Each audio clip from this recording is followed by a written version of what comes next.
Hello, all three people watching this, including the people I'm playing with. How is everybody doing today? I'm the DM for today and hopefully forever. Sid, you can follow me on Twitter at SidTheDM1.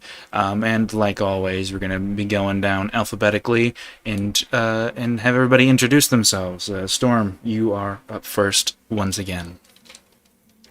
Hello, I am Alex and I play Storm, your resident Air Genasi bard. Sumners, you're up. Hey, I am Abby and I play Sumners, your token human battle master fighter. Tobias. Aiden, I play Tobias, your favorite half-orc paladin. And unfortunately, Valen is out of town right now. He said he may or may not be able to hop in today, so he's going to be a little bit touch and go. As for Yarrow, as far as I'm aware, that infection is still going strong, as well as a couple of other personal matters. So for the time being, they are going to remain out of the game. They're not being replaced, they're just can't make it for the foreseeable future. But in the meantime, I think that it will be more than fine if our three remaining players for today... Oh man, the rhythm bot is messing up for me. I cannot hear any music. There we go. If our three remaining... I noticed it's just quiet. Yes, very quiet. I have it up to like 80% now. Very yeah, weird. I turned mine up and now I can hear it. Our three remaining players, well, hopefully they will have a great time today. And with that, I think we are rip-roaring and ready to go for the still newly formed group of adventurers with the strange connection of a dying past. The four of you have successfully completed your very first quest. The raiders of Steel Hill that have spent the last 8 years harassing and kidnapping people from the slums of Steel Hill have been killed or displaced in their entirety, hopefully leaving the town to peace and prosperity once again, but surprisingly, the orcs and goblins responsible for the attacks have been led and forced into bondage and servitude by a quartet of devils and demons. Having defeated the largest, dubbed the Big Boss Man, by the orcs, the party was free to loot from their stores, finding more than a few interesting items and a potential lead in both a map and in a storage drum of blasting jelly. The party retrieved proof of their victory and took the journey back to Steel Hill. And now, walking over the crest of the bowl the town resides in, the buildings spread before them like a light show of civilization. Our heroes have but one question to ask themselves. What do you want to do?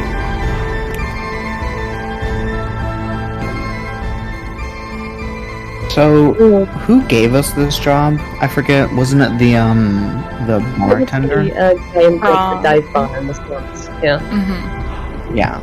Braun. Braum, not Whatever Braun, it it's was. Braum. Braum, not Braum. He'll beat us up if we call him Braun. I just won't refer to him by his name. I think that we Do should not refer to him. I think we should go talk to him. It's probably a good idea. Hold on, just as a reminder for myself, we're gonna be like passing by the church on our way in, right? Yes, So- you are. We could stop by and talk to Cam, and just because it's on the way, and see if we have any news on like prophecy stuff. Sure. I think I would rather finish our current quest than get mucked up in the details of the other one. I think it's best to finish what we have before getting sidetracked. I think that we should talk to Braun and then see if Cam has any new information to offer us. Okay, very well then. thought it would save us from having to double back, but yeah, we'll be going back that way anyway. Exactly. Let's go to Brom. Yes, to Braun. Okay. Yeah, all three of you. Now, Cool. Valen isn't here. Actually, never mind. Nah, never mind. It wouldn't happen.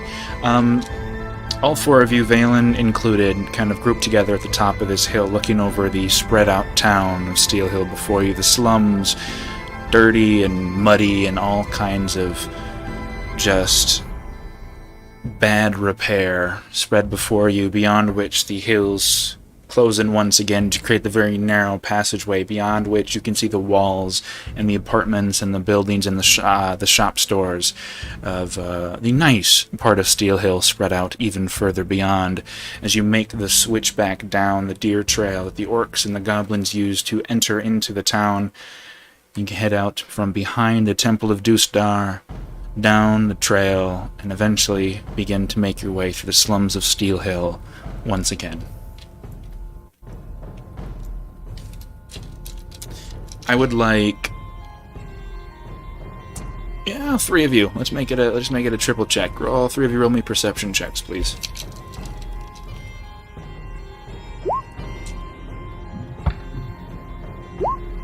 Ooh, 21. 10 and 13. Um, The last couple of Starting times, strong. the last couple of times you guys have made your way through here, you guys have been harassed in various degrees of severity by the masked cultist with 3 eyes.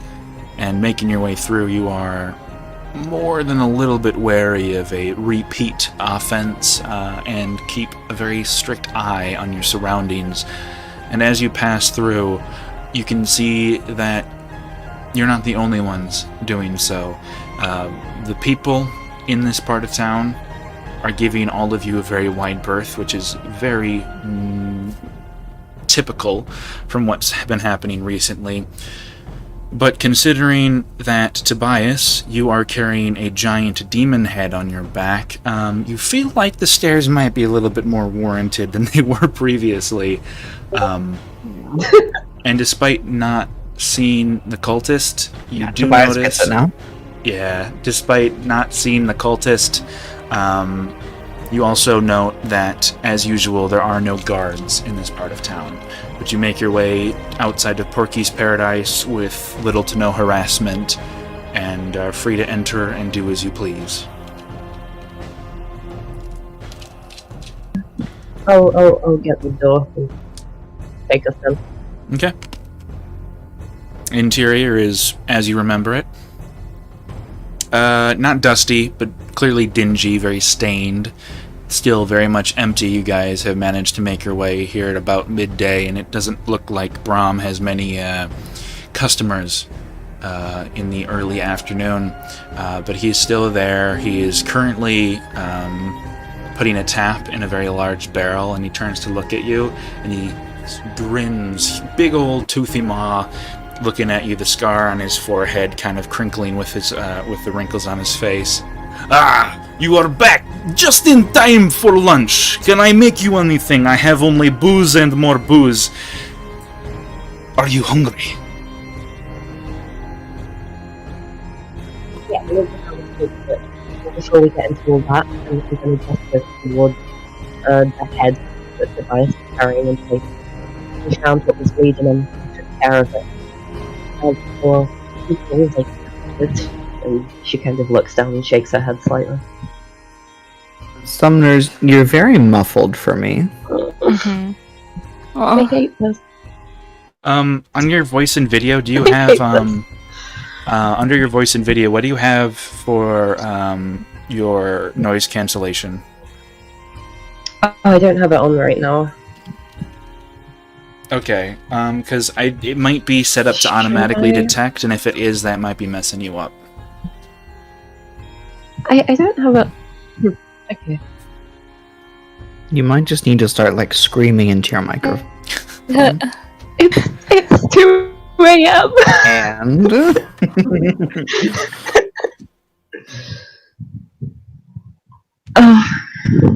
Okay, hold on.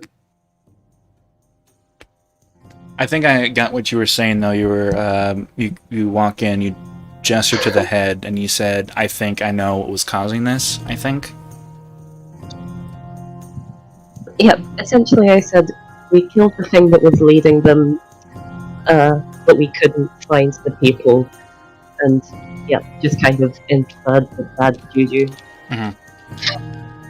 Well, considering the last successful kidnapping was more than 4 months ago, I am saddened, of course, but I am not surprised.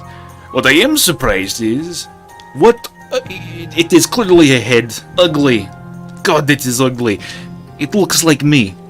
This is what you say was commanding them? Aye, it was taking the goblins and the orcs and putting them into working for it, as well as a handful of other creatures, demonic in nature. That is unfortunate and also very concerning. Well, Yes.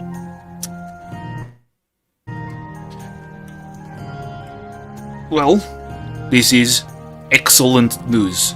If what you say is true, and clearly you have killed something that was big and mean and nasty, if this is true, then perhaps our troubles are over and I can finally drink in with friends. In the meantime, and I hate to do this to you, but as you understand, we have had many in and very few return, and those who do are all liars and cheats. So, if it is all the same to you, I will be sending a pair of scouts to double check your work. They should be back within 3 days. In meantime, stay in town, and if what you have done is true, the money will be all yours. And in the meantime, I will be counting gold to ensure that you get every single piece.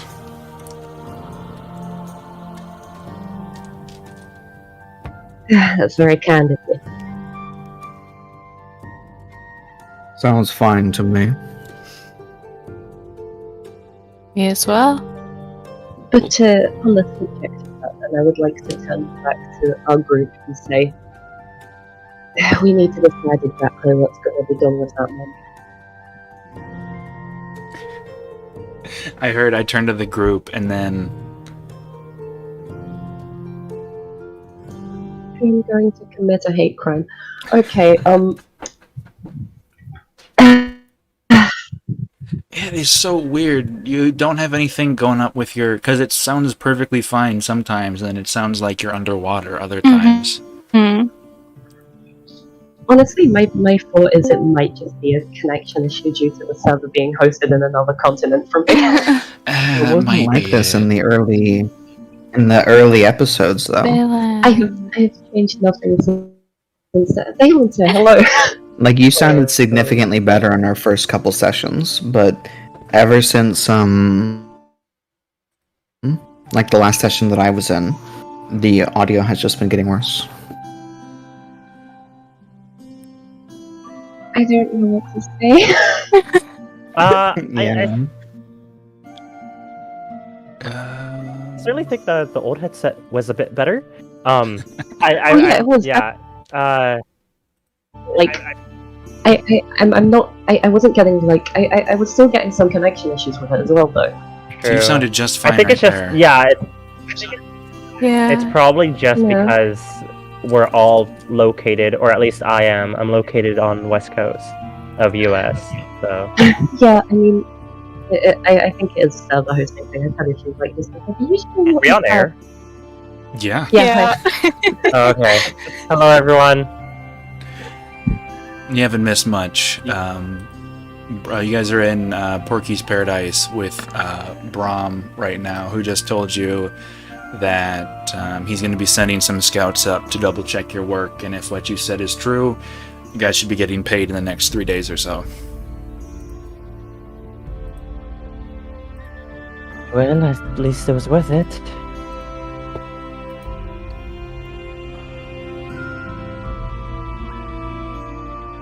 Also, Tobias has a And, giant head. Yeah. Why does Tobias have a giant head? You cut it off, don't you remember? Oh, yeah, that's right. It's our proof of our fine work. We did bring forth a 50 to 80 pound head. And this is the first time we didn't see that weird guy in the alley. Might have something to do with the giant head that I'm carrying. Maybe he's scared of us now.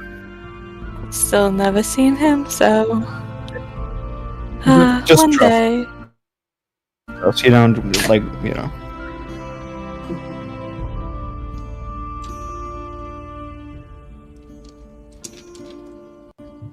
As I was just about to say, it won't be long until we're given our payment. We need to decide what to do with it, and if we're given any back to the people here. I'm not sure we're getting paid exactly. I It forget. was to the 1,000. yes, about 10,000. 10,000? 10,000 gold. That does seem like a lot of money. Right, I was thinking When if people are we- donating gold every month or so for 8 years and you have half of town donating, it can add up relatively quickly.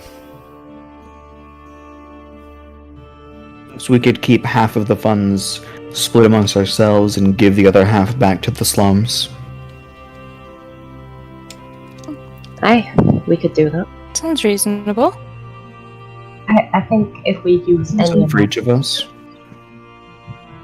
well, we could use some of it to help build up the slums, get some kind of guard installed. Then hopefully they wouldn't have to deal with kidnapping. Hmm.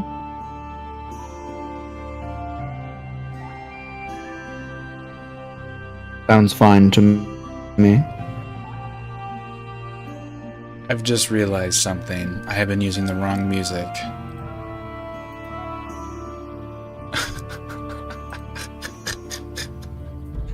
That's not good. That's what I It's use just a for my. Frozen soundtrack. That's what I use for my actual campaigns. I need to use the royalty-free stuff for this. Yeah, Oh no. copyright strikes. Like we have any viewers to really copyright us. There we Which go. will know. Hey, Yara's gonna need to watch all of these back.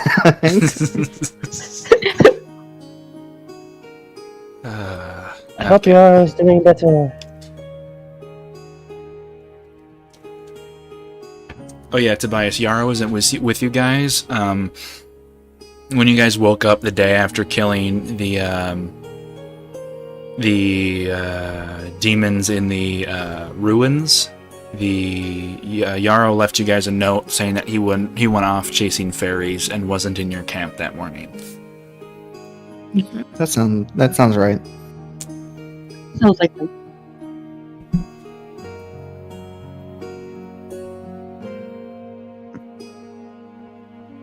Well, now that we have shown Braun our work, I think it'd be best to return to Cam and see if he has made any progress. Aye, and we have everything we found at the building to do so as well.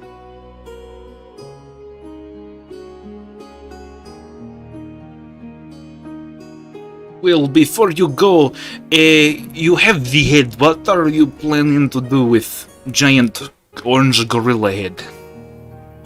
I'll figure something out. Because if you're willing to part with it, I do not want to install a mirror, and I think he has my likeness. I would like to mount him above the bar.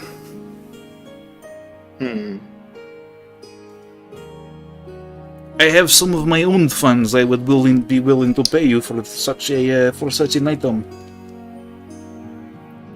How much for the head? For the head, you did do us a great service. It is also incredibly ugly, which makes it far more valuable. How does 5 gold sound? That sounds reasonable. To you, maybe. I think I'll hold on to the head for now. We did get we did get the platinum by killing it. We actually got a lot of money from killing it. Did we dole that out? We haven't done that yet. Not yet. We're gonna at some point. What are you planning to do with it, Tobias? I'm not entirely sure yet. I'm sure I can find some special use for a giant head. It is a demon head. It is a demon. I'm sure there would be some collectors there that would pay far more than 5 gold for a head of a demon. Well, Perhaps you can make a helmet of it. whatever you plan I on think it's doing with my, it. little big for my that. head is not that large, Valen. Please. Please don't do that. It's a helmet that also covers his entire upper body. Yeah, make it the mantle of Zen. Well, whatever you plan on doing with it, I hope you get rid of it soon, or at least get it taxidermied, because if I know anything, that is starting to look a little bit funky. You've killed him how It long has ago? a point. Like 3 days. Yes, it is long time. I would God. get it fixed soon. Who here can taxidermy? If you're looking for taxidermy, I suggest either Yenmo at the Horn of Plenty. He is a liaison, so he knows many outside of town limits. Other ways you may talk to Tumu. She is a butcher. She is good with meats.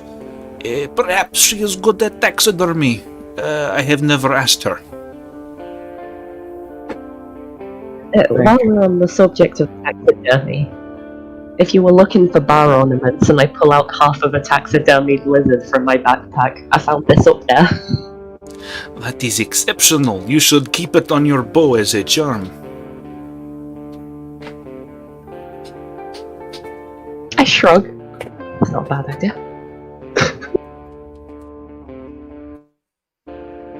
Oh god.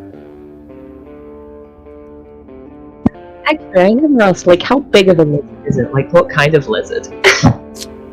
I hadn't thought about it. I'll just do a quick Google search and I'll let you know in like 3 minutes.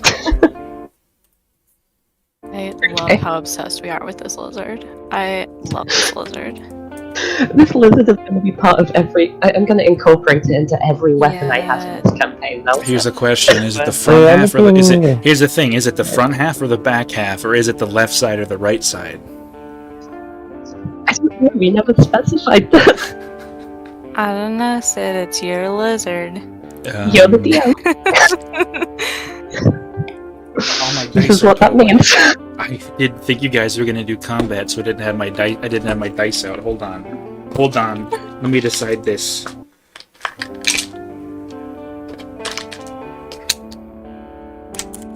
It's the back half of a lizard. No. Yeah, the little tail. I can put it on like the butt of my crossbow.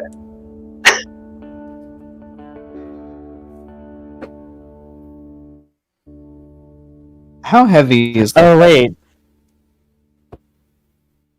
That's a pretty lizard. the head is like from 50 to 70 pounds.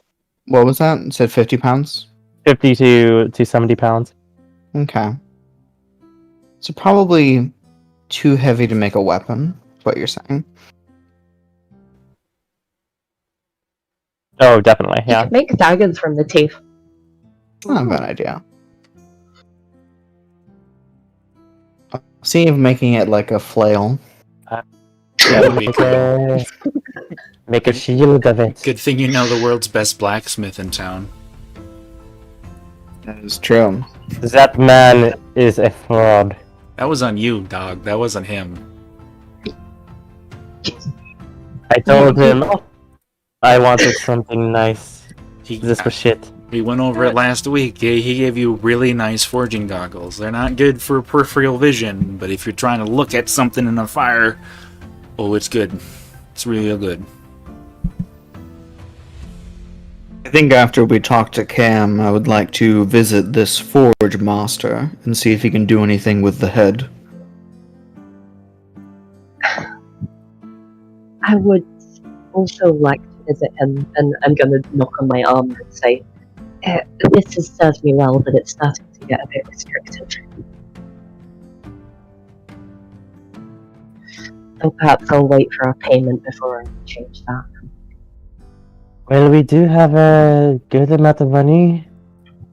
You could get something now. Actually, I also wanted to check.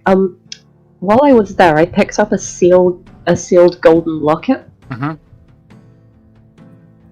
Holy shit, that lizard is beautiful. Oh my god. But it is only the back half. I've decided it's a blue western fence lizard. It is ethereal.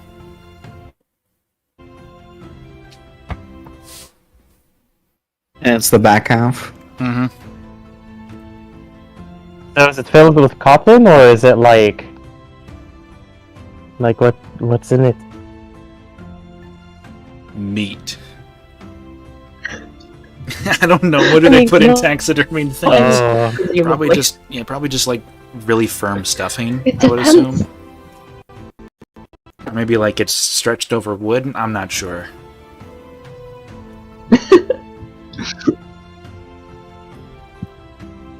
I was gonna say, while we were there, I found a golden locket. I never actually looked inside that. Is that like a picture or Okay. anything? Maybe there's someone who All right. in town. Yeah. Okay. So you hold the locket in your hand. I mean, it looks like a fairly standard, fair enough locket, decent quality. You go to unlock it. You kind of try to pop the clasp off. Doesn't come off.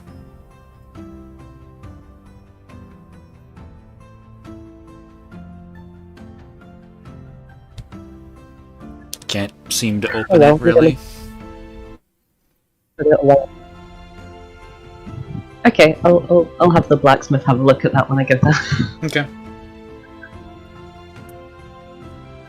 So is it back to Cam then? Yes, I think we should. Okay. Let's hope that priest has something of use. Okay. Short jaunt through the slums, back up from where you came. Another 10 minutes of walking. You make your way to the Temple of Dustar in all its barn-like glory, and make your way inside. It is similarly empty, although the door to Cam's room is open and there is light coming from within. And as the door closes behind you, you hear him yell out, "I'll be with you in a moment." And you hear the sound of wood kind of scraping on wood, and as you assume drawers are closed and chairs are moved into position, and he kind of walks back into the room. He looks, as he did last time you saw him, kind of mid to late 40s, early 50s, gray hair, wrinkles on the face, laugh lines throughout.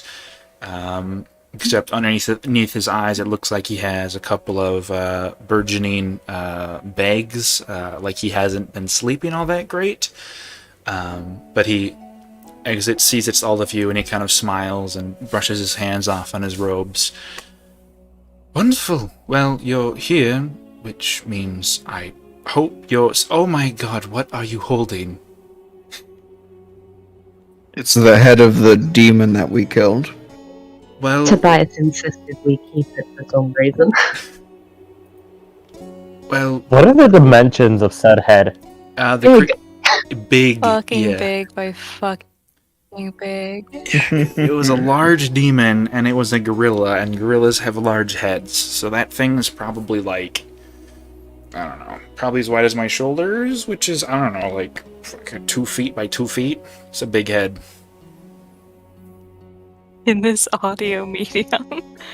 It can be used for many things. I imagine we have it kind of strung up like that of Mimir from God of War. Oh, I thought Tobias was just holding out in front of him with 2 hands on the ears. Yeah, Oh, we had Like it on arms his back. outstretched, like he's Yeah, getting a no, shoulder yeah. workout. I imagine there's ropes around it, and he's just carrying it like a suitcase behind his backpack or behind his back. Yeah, just like a massive backpack. Slung over his shoulder. Well, well, you certainly did.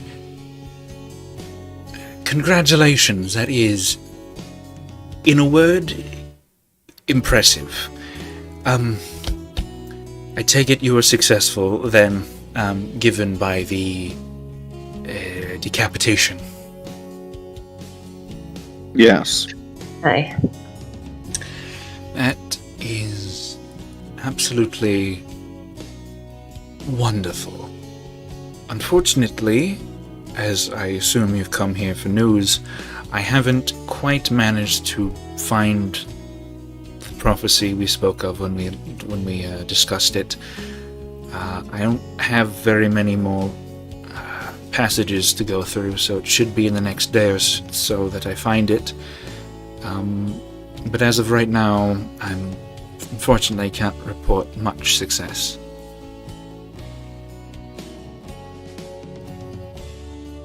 That's quite alright. Never trying to Wait, Summoner's restart. It's all muffled. Oh yeah. That's fine because we intend to stay here for 3 days or so. Maybe someone Right. should get like a text to speech or something.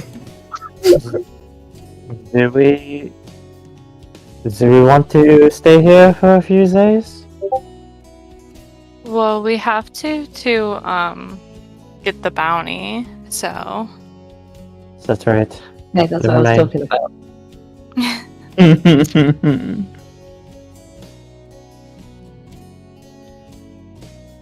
Yes, I think it is appropriate to stay here for a few days. At the very least until the bounty is fulfilled, but possibly even longer since we have that other job that we're thinking of. Right. To the job. The other job. Oh. Yeah, it's that. Cam just to watch that happen. Yeah, what's He Cam's He looks reaction? so sus. Cam's reaction. Do you want to know Cam? If you want to know Cam's reaction, roll me an insight check, Tobias. Okay. I would love to know. A 10? 10. Oh god, they're all prostitutes. Doesn't seem too concerned. Seems like he's just got kind of his hands behind his, in front of him, fingers folded, just kind of watching. Very priestly.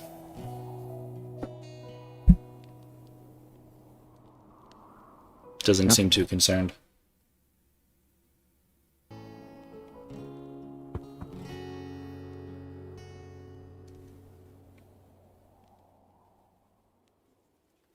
So, it appears we have some time to wait.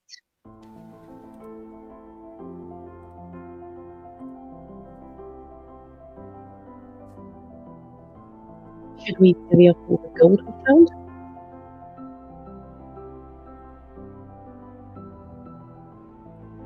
sorry, should we do what? Should we divvy up all the gold we found?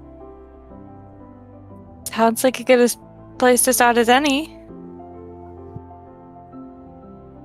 Yeah, I think that's a good place to start.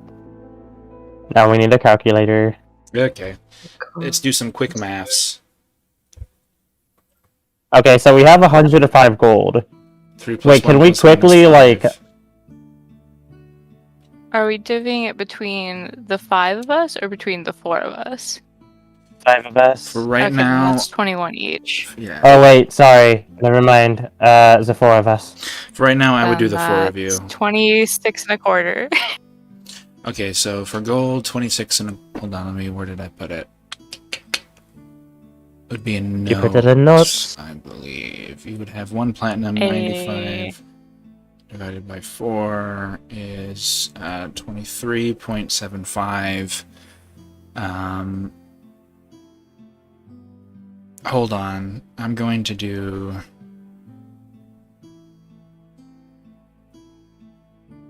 I'm going to change the Yes, sir. gold to 96 gold, so you guys should all get 24 pieces.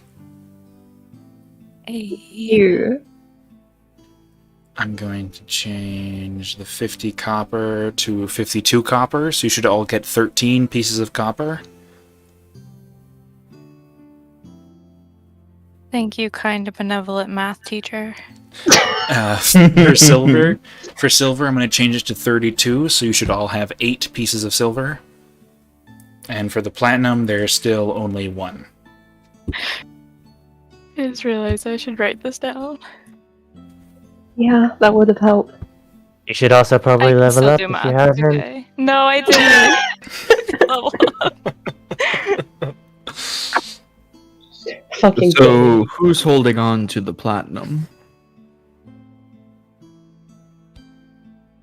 I don't really need it.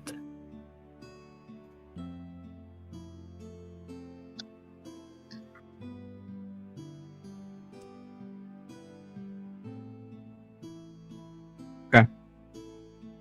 Who should we give it to? I don't know if we're giving it to anyone, but just whoever is best at holding money without losing or spending it should hold on to the platinum. That I can do. Okay. Are we all in favor of letting Valen hold the platinum? I'm not really fussed, to be honest. Sure.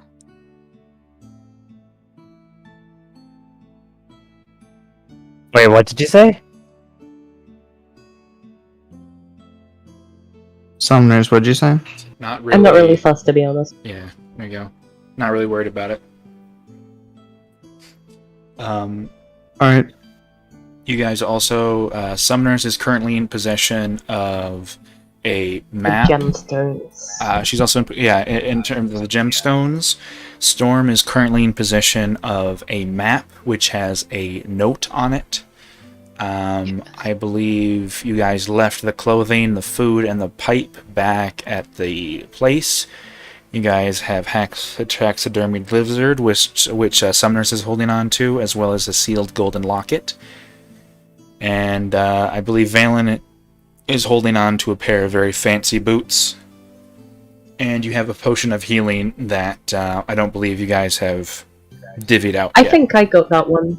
Okay. I put it in my inventory, so I think I picked it up, but I don't. Then Summoners, I thought yeah. I did. Yeah, then Summoners also has a potion of healing then. Cam,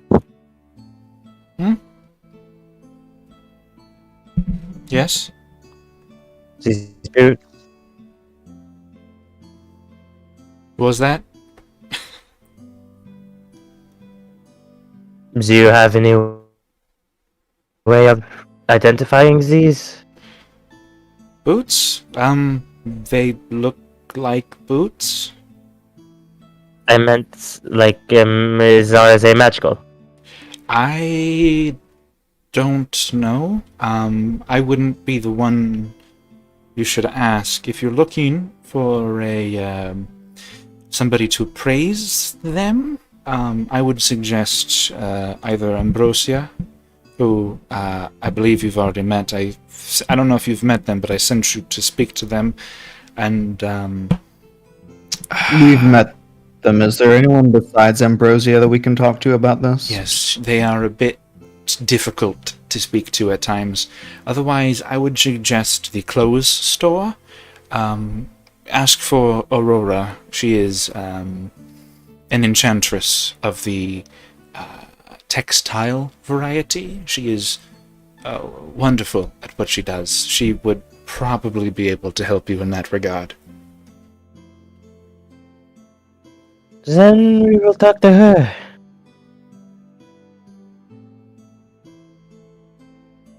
Thank you for all of your help, Cam.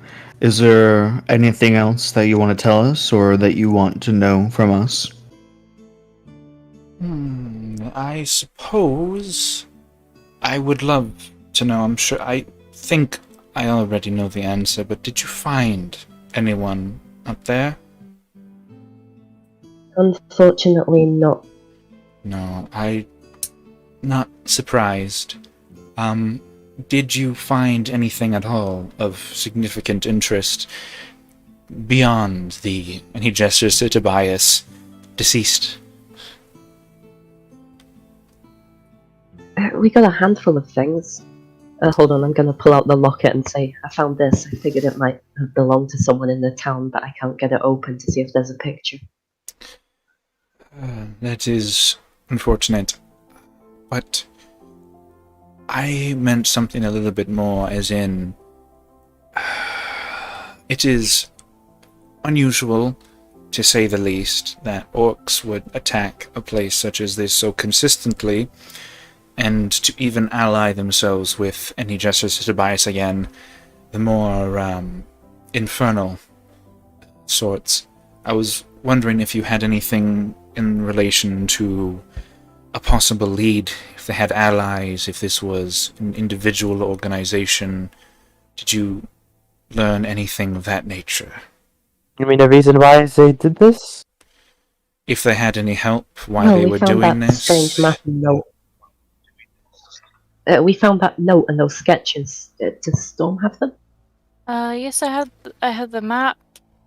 And I can hand the map over to Cam. Okay. And can he read what it says, or do I have to translate it? He looks at it. You hand him. What side up do you hand it to him? The picture side or the note side? I would hand it with the note side, I think. Okay. He's gonna hold it. He's gonna kind of look down his nose. You know that old, like your parents do when you hand them a picture on your phone. And he's gonna tilt his head back down and read it more intensely. Okay. This is a little bit concerning. It sounds like, from this, just reading between the lines a little bit, looks like they have, or at least had, allies within Grasspell, or at the very least they were interested in expanding in that direction. That is concerning, and this monstrosity depicted is also very concerning, although I'm not sure. I do not recognize its form. It's too crude of a drawing, I'm afraid.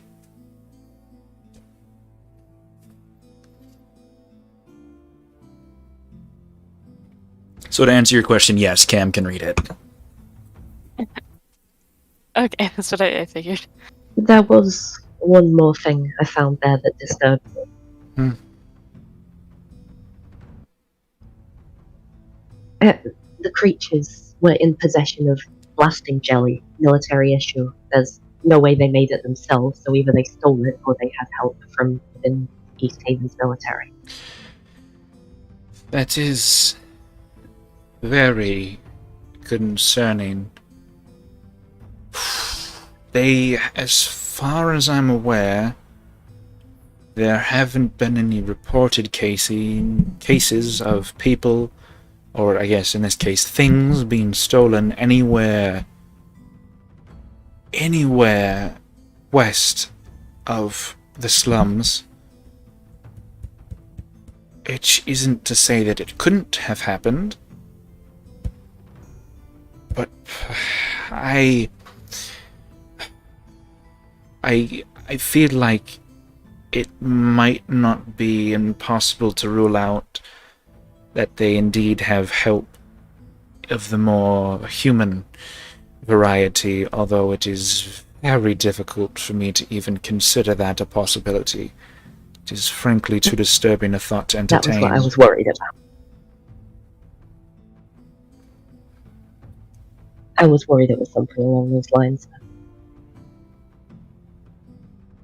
I suppose we'll have to wait and see. And you found just the two things, the jelly and the map?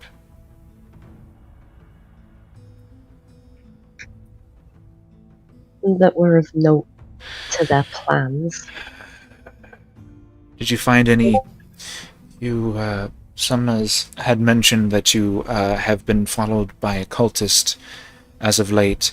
Did you see any symbols, any etchings of organizations, or anything that might relate these creatures to an organization outside of even the military?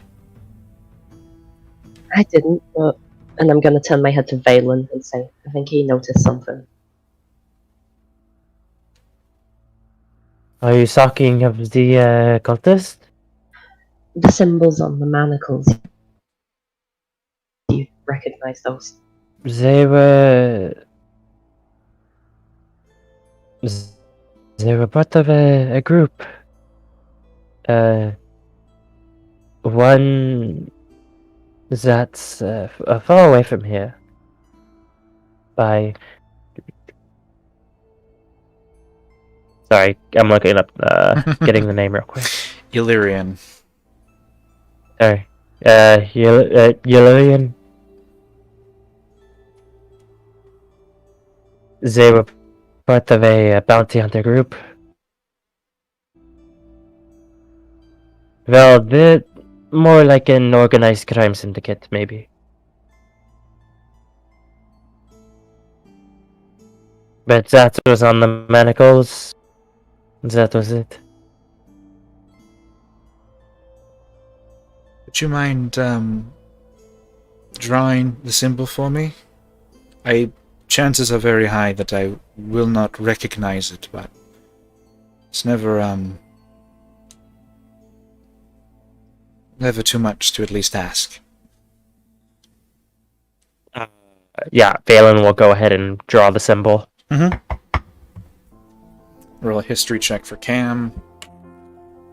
14 plus stuff. I'm afraid I don't recognize this particular symbol, but keep an eye out. I still have a few more books to go through. If you would like, I could read through them a little bit more studiously and see if I can't parse out any passing mention of a symbol such as this. It may take a little bit more while, as of now I've mostly been skimming, but if this is religious in nature, or cultist, I suppose, it might shed some light.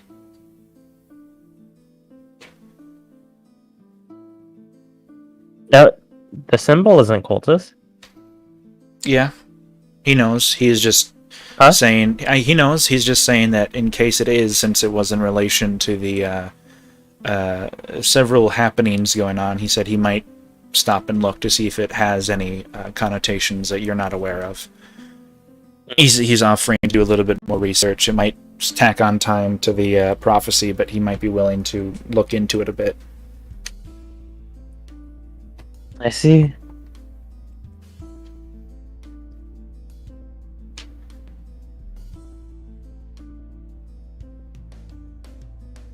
If that is what you want me to do, let me know. Otherwise, I'll continue to simply look for the prophecy.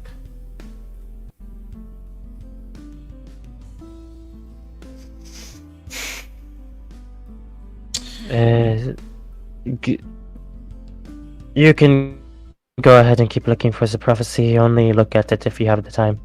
Okay. I'll do that then.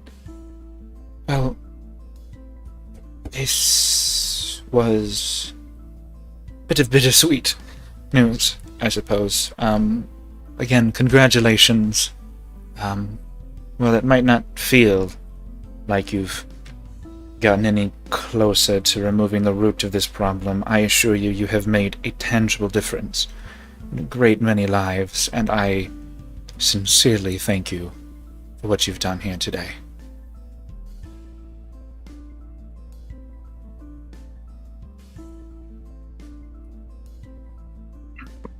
Hi.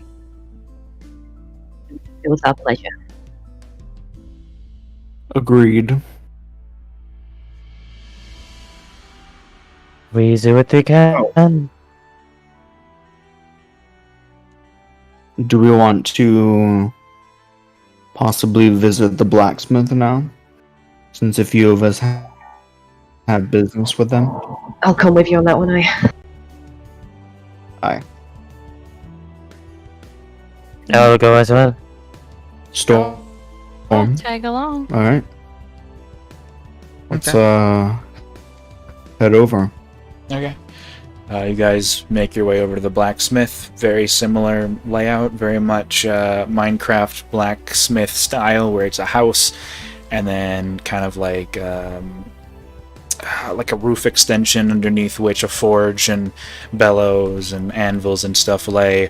Within which that little kind of area there is a dwarven man with goggles and a thick, heavy leather apron, no shirt, and kind of like denim pants, snowshoes, just chilling out there. He's working on some stuff in the chilly early spring air, and as he hammers down twice on a big old sword that he's forging, he turns to look at you, waves like I'll be over in a minute, and continues hammering until the sword runs cold, and he puts the hammer down and walks over, smearing his hands on his apron.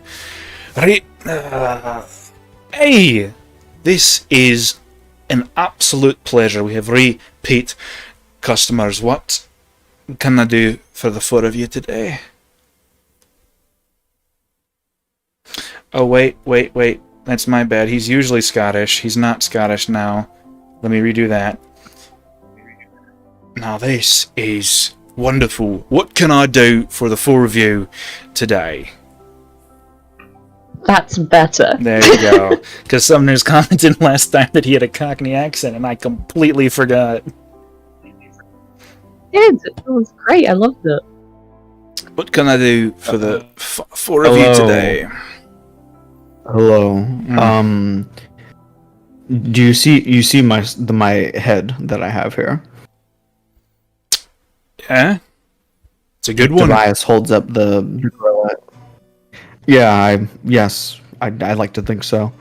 I was wondering if there were any sort of weapons that you could make of the bones of this creature. Possibly daggers from the teeth, arrowheads, a shield. He kind of puts his palm up to compare the size of his hand to the spines that you found. I don't think I've ever seen anything quite like that. Is it just like bone, or does it have more? Does it have other properties? It's a demon bone. Demon bone. If that means anything. Demon bone. Those are two words I never thought I'd ever hear put together ever before. I have never even... No idea. Absolutely none. Well, it could be a learning experience for the both of us then. Oh, it could. Are you willing to... Well, given by the size, I suppose I could probably make... Assuming I don't mess up at all, because I've never worked with this material before, if it's anything like actual bone, or chitin, I suppose, I could potentially make 4 arrowheads apiece per spine that you found me. In terms of bladed weapons, I could make a small dagger for each, or I could make a more substantial dagger for 2 of them. As for something like a sword or a mace or a glaive or something that's got a bit more heft to it, it would depend on the size of the weapon you're looking for, but it would probably take all of them. Honestly... Oh, right. Hold on. I think I'm thinking about the devil spines and not the demon head. I think Tobias was showing you the demon head. If I was paying attention, right? Yeah. Still interested in the devil spines, though. You mentioned the demon bones, though. You mentioned the... Okay, maybe I'm just mishearing. Regardless, I assumed you were going to ask about the demon bones anyway. So, quote still stands. What are you asking about the head for? Just, if you can make anything out of this head, I think that'd be swell. Like the teeth, a lot of bone here. Can you make it useful? That's where I messed up, because I heard him talking about the teeth, and I said, oh, he's talking about the bones. Must be talking about the spines you guys found. I didn't even know we found them. You did. You Yeah, harvested them. You got like I'm 7 of holding them. on to those. I I well, think I was. I mean, I've got them in my inventory, so I assumed I was the one who did it. Bias was dissociating. All So of was that, I. he didn't. So was I, apparently. Well, I have 6 devil spines, but we'll What get to the am I cubed on the head.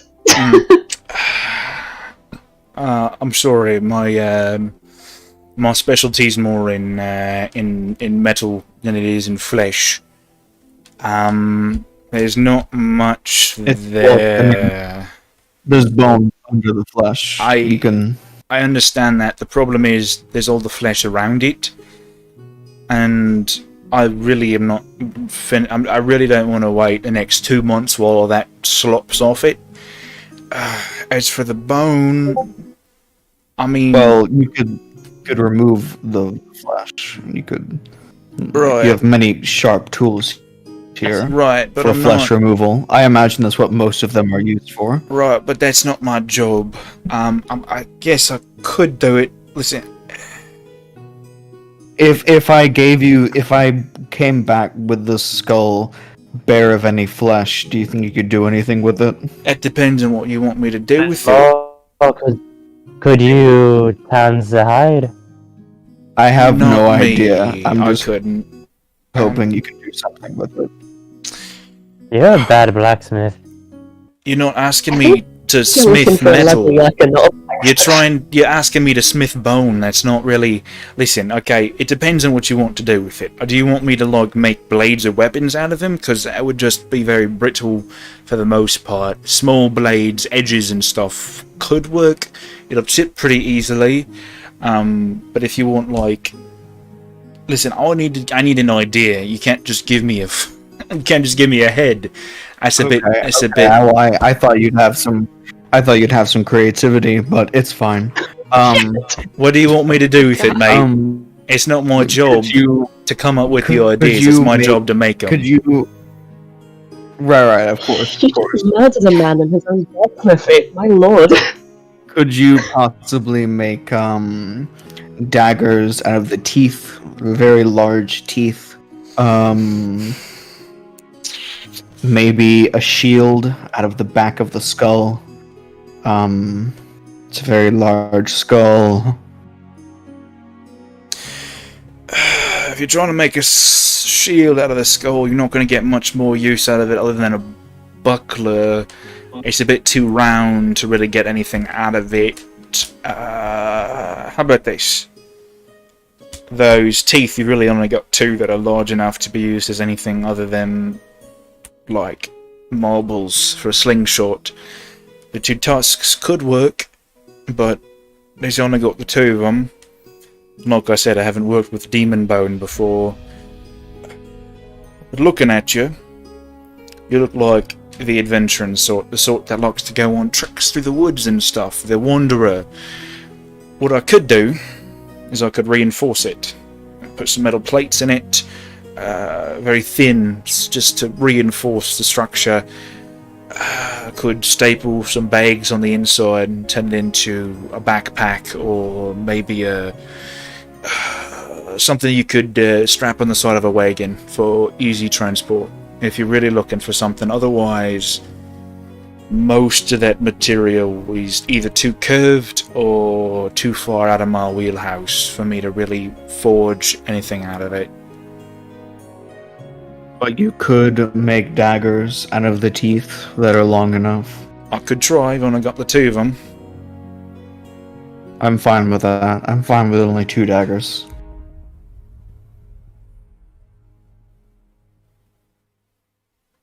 Yeah.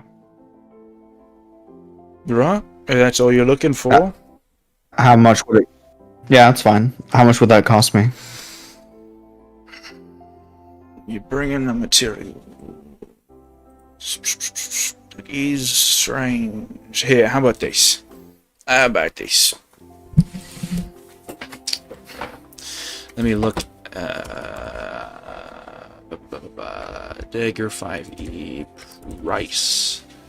Google is wonderful.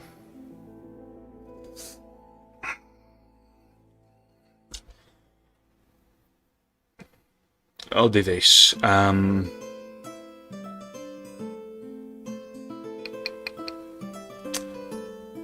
Gold and a half a piece. But if I mess up, you get your money back. Sounds like a fair price for fair work.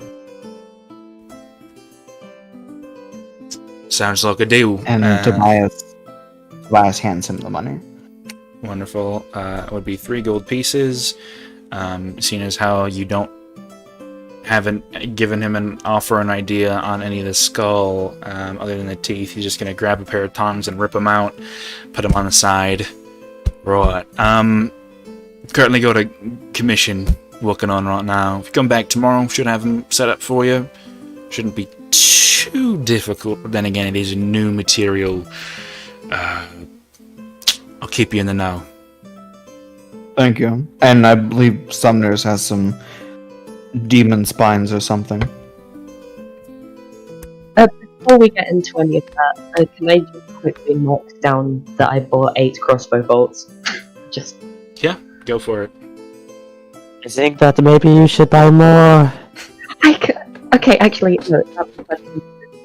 How many crossbow bolts can I hold at a time? Because I was always taught you could have like 1 bolt case, which was 20, and then if you went over that, there were like problems. How do you rule that? I don't care that much about it. You have a backpack. You can fit... Dude, crossbow bolt... Like, medieval arrows and crossbow bolts are fucking thick. Those things are hard to break. You could, yeah, put those in your backpack. You'd be fine.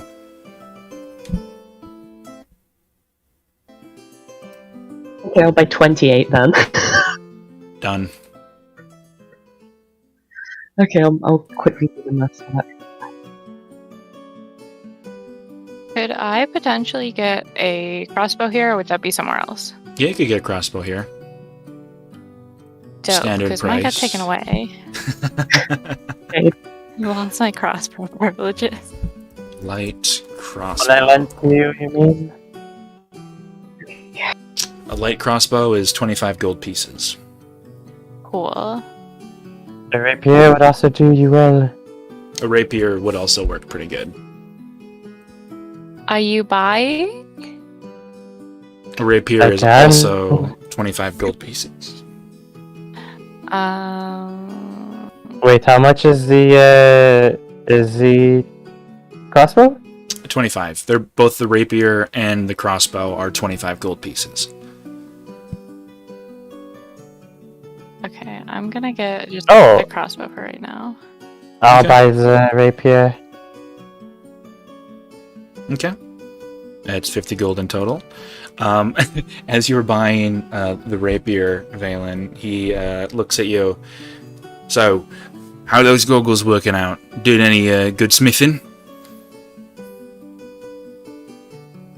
No. That's unfortunate. They were my best pair, too. I wanted some more for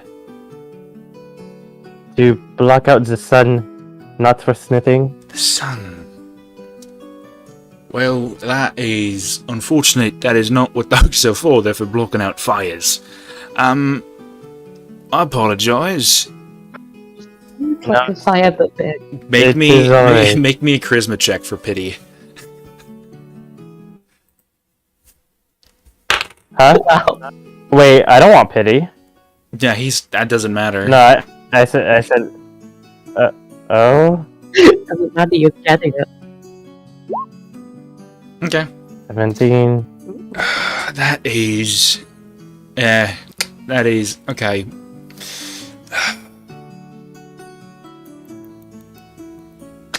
Tell you what, you and your friends, despite the obvious agitation you've had at my lack of creativity, despite giving me materials I can't work with, I'll do you solid. I'm not gonna lie to you, mate, you overpaid me.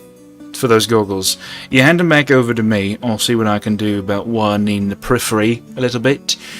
And when you guys come to pick up the daggers and any other items you might be looking for, pick them up again. They should work you a little bit better.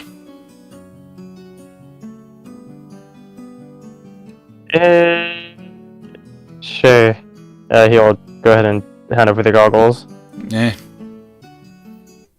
Pleasure. Pick him up. It could not hurt. He's going to put him next to the two tusks he pulled from Gritty's face.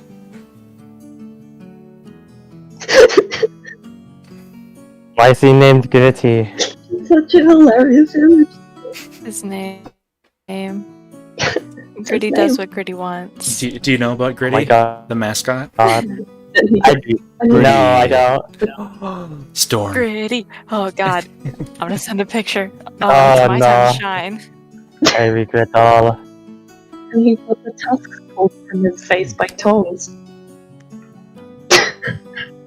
Okay, so unless either Storm or Valen want their crossbow or rapier, respectively, to be custom made, he has a pair of each kind of already prepped that you can buy from him, and you guys can have those items from the get-go. As for the daggers and the goggles, he quotes you the same time. He should have them prepped and ready to go by tomorrow afternoon at the latest. Summoners, you bought the crossbow bolts, but you have, did you want to try and grab anything else? Could you remind me what he's... I am going to come back here, but after we get paid, because I need a lot more money for what I was planning. Okay. But I was going to say, could you remind me of the pricing that he said for the spines? Because I still have those, and I might be able to do something interesting. He didn't give you a pricing, but he did give you quantities. He said that so long as he doesn't mess up, he could make 4 arrowheads per spine, he could make a dagger per spine, or you can make a large dagger for 2 spines, or he could make a very large item like a glaive or a long sword or an axe, and he could make those with 5 spines. I hate it. As for pricing, it would depend on the item you're looking for.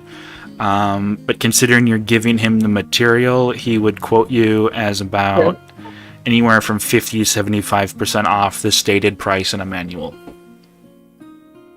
Okay. Well, I was thinking of something for close quarters. If I were to give you a handful of these spines, do you think you could at least attempt to make it into some kind of light blade that I could... I'm asking him to see if he can make a rapier out of devil spines. A rapier... Wait, don't... A rapier would be about, assuming he doesn't... It might be like a fire rapier, I don't know. Yeah, But assuming... 6 words. Assuming he doesn't mess up, it would take about 5 spines for that to work. Done. I'm just curious to see if it will work. I wanted a new close quarters weapon because my short sword is kind of trash.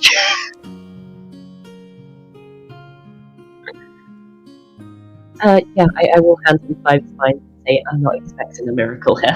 Okay. I'll give you a thing here. Give me all 60 spines. You give me 1 to test it on. Let me keep any excess material, and I'll see if I can't do this for 12 gold pieces. That's a deal. Wonderful.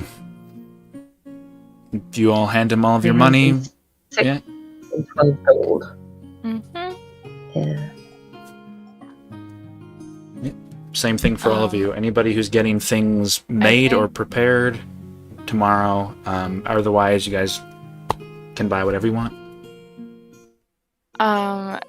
Does my crossbow come with bolts? Probably have to buy those, correct?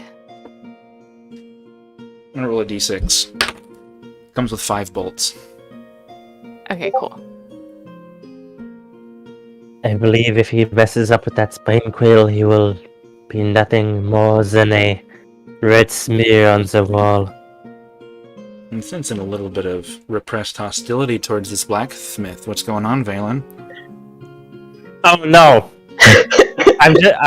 I'm just saying that the dangers of the spine.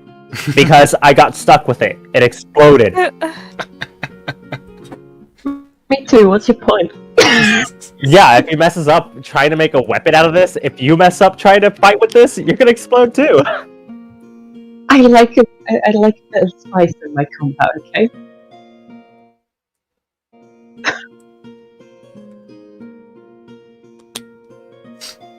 Alright. If any of you... I've had a long day. Okay. If you guys bought anything, mark down any gold you spend. Otherwise, Tobias, Sumners, and Valen, your items will be ready tomorrow afternoon at the latest. Okay.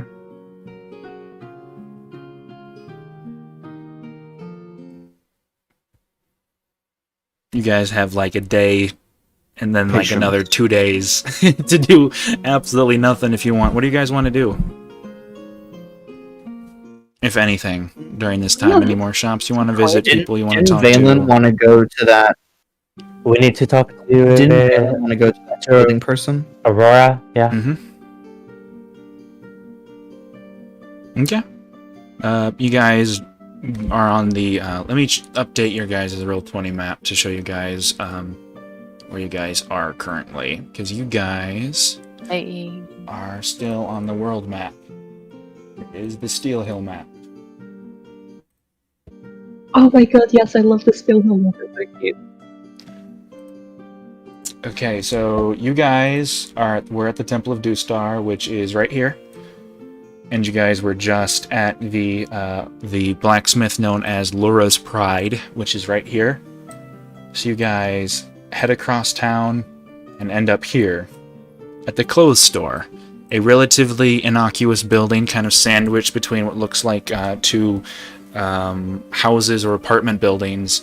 Very, very crude in design. Looks like it was made without much trouble for design or architecture. It's relatively tall, probably 15 feet in height, with unpainted wooden planks and a very simple door on which is scratched like it had been carved with an axe, rather than anything of significant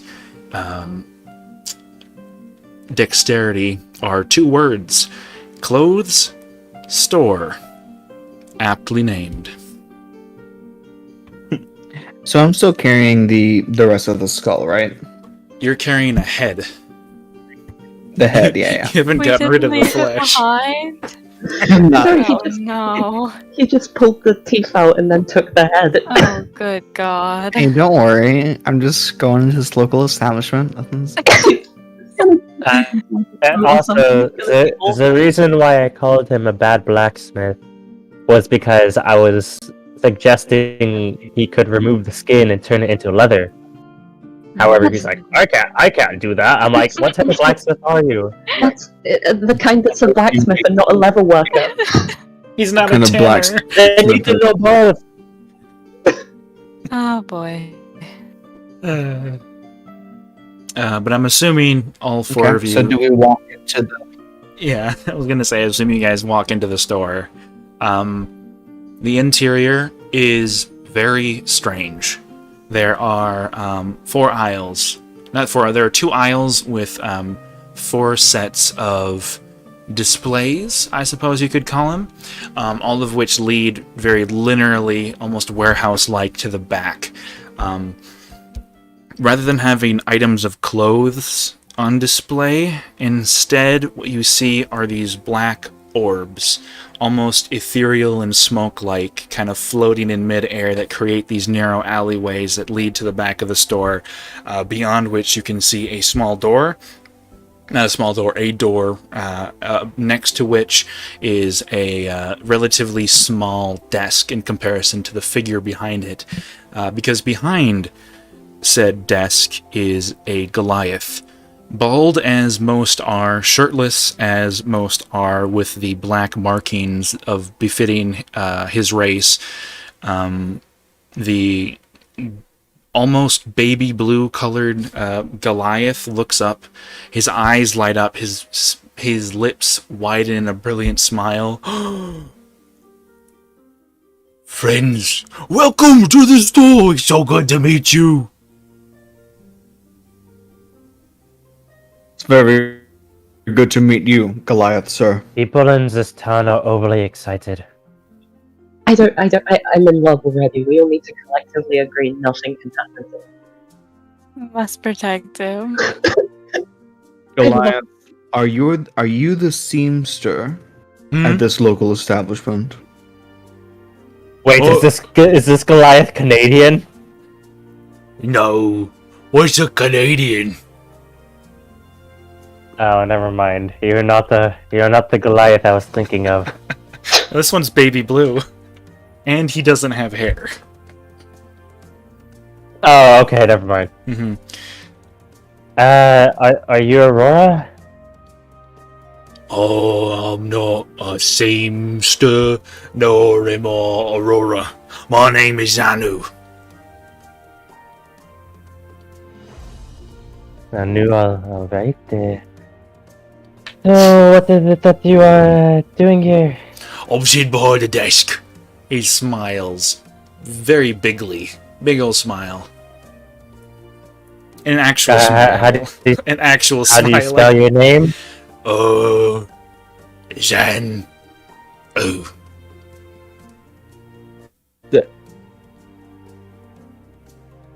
Okay, Wonderful.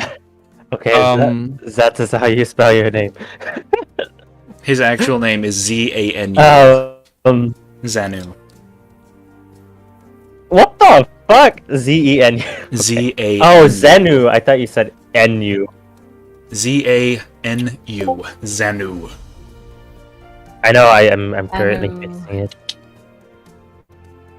Mr. Goliath, is the creature that runs the store currently present? Hmm? What?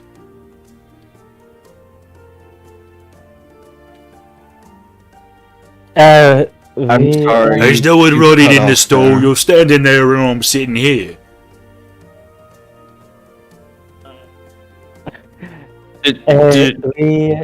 Sorry, I'll let you take this one, Tobias. Yeah, did you understand my question? Hey, there's nobody running in the store because you're standing and I'm sitting. Hey, there's nobody running. My man. I would like to meet your employer. Is that comprehensible? What is an employer? Is there anyone else besides us in the store? Oh yeah, there's Aurora. Okay. Can you please take us to her? Oh yes, he kind of reaches down and with a finger, he kind of reaches down onto the desk in front of him, and there's a little teeny little bell, and with one giant finger he just goes ding ding ding ding ding ding ding ding ding ding ding ding ding, and puts his hands back in his lap and kind of rocks back and forth and just keeps smiling at you. Thank you, Zenu. You can hear him playing patty have cake on been his legs beneath the immensely desk. useful. You can hear him play patty cake on his legs beneath the desk. I suppose, you know what, I will keep my thoughts to myself. Tobias waits for Aurora. So, what are your guys' names? I already told you mine, and I'd like to know who my friends are.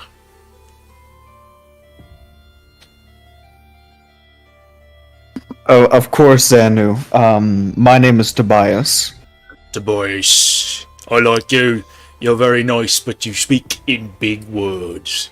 I like your funny words, Magic Man. Yeah. Oh my god. Yes, Zanu. Very, observant of you. Okay, I vote that, the sooner we can get out of town, the better. What do you have against all of these peoples? They are strangely optimistic Listen, all the time. Valen, this this is kind only man the start has of town. your name. Huh? Oh my god. And Valen,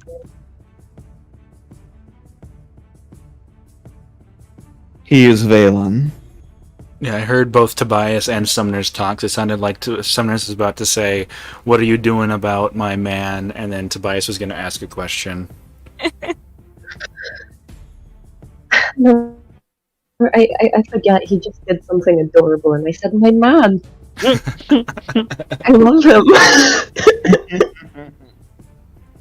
Okay, assuming the next several minutes are filled with endearing conversation with Zanu, I am sure, before the door that's situated next to the desk kind of opens up, and a half-elven woman walks through the frame.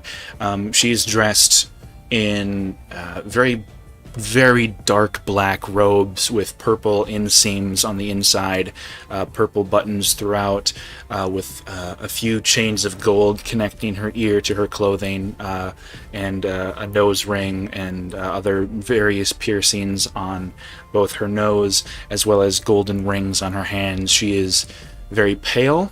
She has very brilliant blue eyes with dark eyeliner and almost smoky in application, with her very dark black hair pulled in a very loose ponytail that kind of sways with her step as she enters into the room. Wonderful. I am positive my dear Zanu has kept you entertained. How can I help you? Tobias turns around with the head in his hands and says, Aurora, is there anything you can do with the skin of this creature? Disgusting. oh, I I can... don't know anything about that.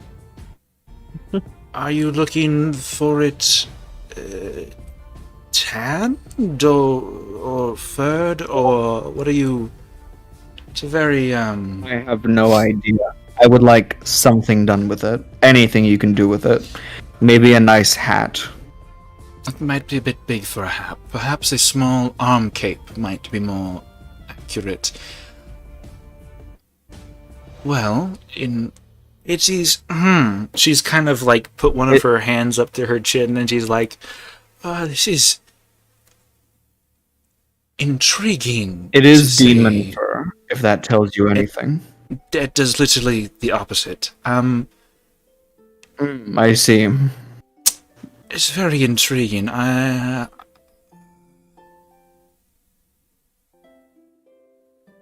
You're looking for anything. If you're looking for anything to be done with this, this is not a... It is not a simple request to prepare a price for. What is your budget for an item prepared from this head?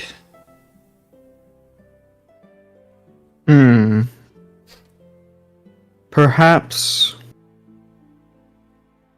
I get some leather boots with its fur lining it. I could do that. Are you looking for anything enchanted within it, or simply a pair of boots? What'd you say again? Sorry, I couldn't Are hear. you looking for anything enchanted within the item, or are you looking for simply a pair of boots? What kind of enchantments do you offer? The imagination is the limit. I'm afraid I can't simply put something in without either a budget or an idea. I have 20 gold I'd be willing to spend on these boots and enchantments. And I'm afraid I will have to simply make them as is. No enchantments entered, I'm afraid. The process for placing magic permanently within an item is costly, I'm afraid. But if you're looking for simply a pair of boots, that can be quite easily accomplished. Will take some time, however, since you've handed me untanned material. But 20 gold should be more than adequate for such preparations. It is a deal. Absolutely wonderful. As for the rest of you, is there anything else I can help you with?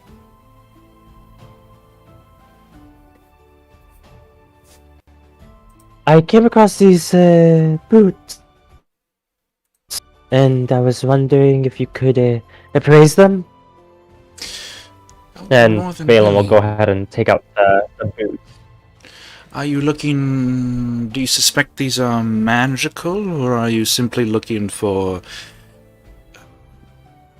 repairment costs? These have seen some damage.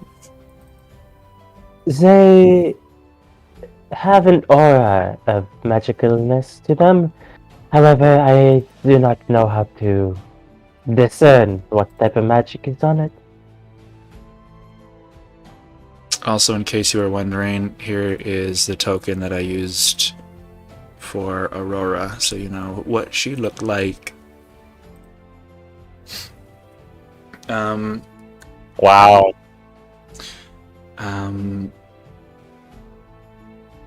She raises up one of her hands and she kind of waves her fingers in a series of patterns and mutters under her breath before putting her hand back with her other.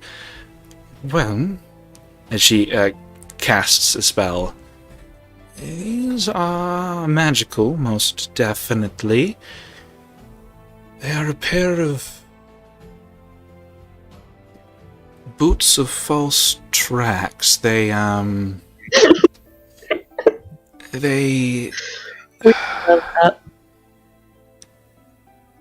It will simply be easier to show you, I'm afraid. Would you mind putting them on for me? Are they my size? Huh? Question said? They are average sized. Okay, well, alright. Yeah, I'll go ahead and put them on. Okay. You put them on, and after you put them on, you're a smaller person. And as you put them on, there's definitely a solid 2 to 3 inches of room between your toes and the tips of the boots. After you put them on and kind of lace them up, they shrink and fit snugly around your feet in a very comfortable manner. And after which, Aurora kind of reaches into her pocket and sprinkles sand onto the floor from a pouch that she keeps on her side. Step into the dirt. She asks, I guess so. do you do so? Do you step into the dirt? Yeah. Okay. You put it in, and then you take it out. There is no track left behind. There is no footprint. It is undisturbed. These boots do not appear to leave any tracks wherever you may go. And as far as I can tell, wearing them makes you, not from things such as scrying, but magical tracking, makes you undetectable.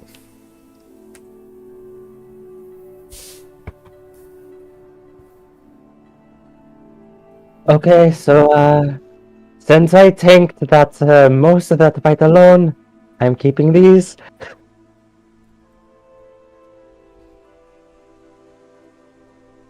They are. Is that okay with everyone else? Fine by me. They I'm are. getting boots of my own, so. I think it seems quite fair after everything you went through.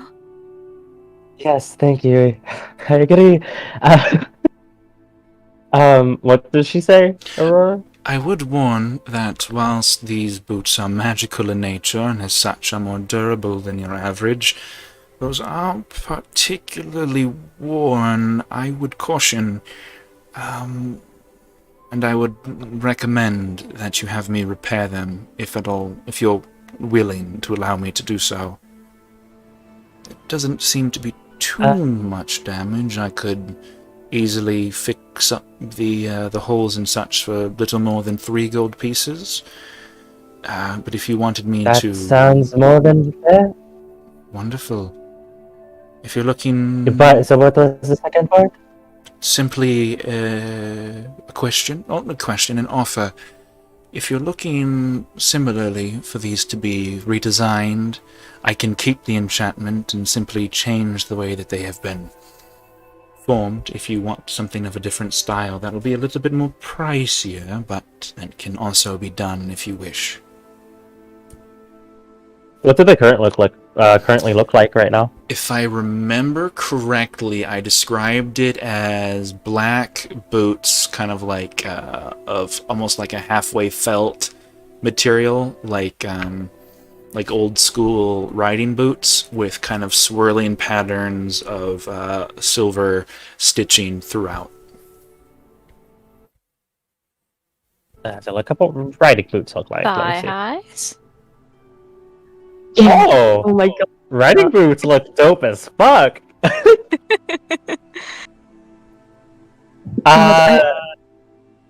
I'll keep with the riding boots. They actually don't look too bad. Okay. I'm just really excited to see Tobias in fucking orange fur-lined boots. Nice is gonna be fashionable as hell. This party is gonna be a fucking fashion Yes. disaster. I'm so Oh my looking forward God. Gonna have these like leather boots with orange fur and like just regular gray chain. Oh, it's gonna look so good with your green skin. Oh yeah. Oh, Oh my god. awful! Fashion disaster. Can enemies get a negative, a bane? They will only exclusively target Tobias until his feet have been removed. Yeah. Oh no, I was gonna be like, they hate looking at him, therefore they just want to like look away as they attack. I was gonna Hyper say, focus. just he should get a negative to all charisma check while he wears those boots. Oh, jeez. I think they'll look great. Zanu is gonna yell, well, not yell, but he's gonna talk to the three of you. Do you need anything else? We have many clothes. Well, we are the clothes store. We have more for you. And Aurora's going to copy after him.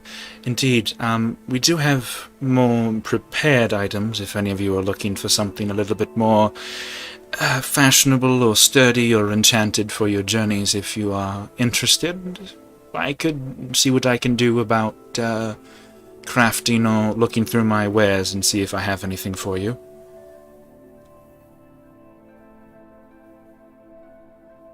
I think the boots would be just fine for me. I'm not looking for anything particular right now, thank you. I'm alright for the moment. I'll come back if I need anything. Wonderful. So repairs for the boots, 3 gold pieces, and for the paladin, that'll be 20 gold pieces to tan and line a pair of boots. Are you looking for any particular design with the boots? Or would you prefer something that I've already made? I simply reline with this fur.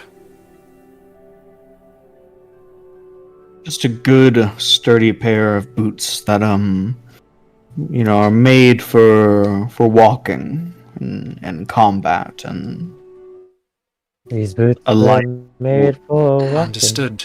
You're gonna get a pair of Megamind boots with orange fur on the inside. Oh no! Goth platforms. Oh, man. Alright. So, Oh, do you guys have anything else in this story? You guys want to keep talking to Aurora or Zanu? I want blue western fence lizards engraved on all my clothing. Sorry, what was that? One more time? It was a joke. Never mind. Oh, let me hear the joke. You can't not tell a joke. So I- he's gonna be wearing these with with orange Yes. fur. Oh my god. so it's not canon. I want to have blue western fence lizards embroidered on all my clothing. This is the place to get her done.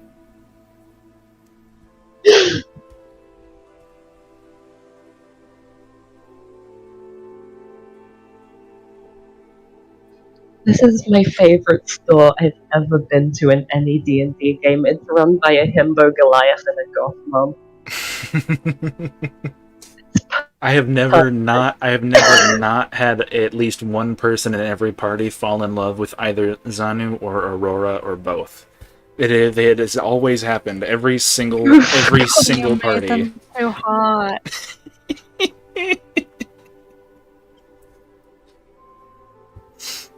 All right. Is there anything else you guys want to do in here?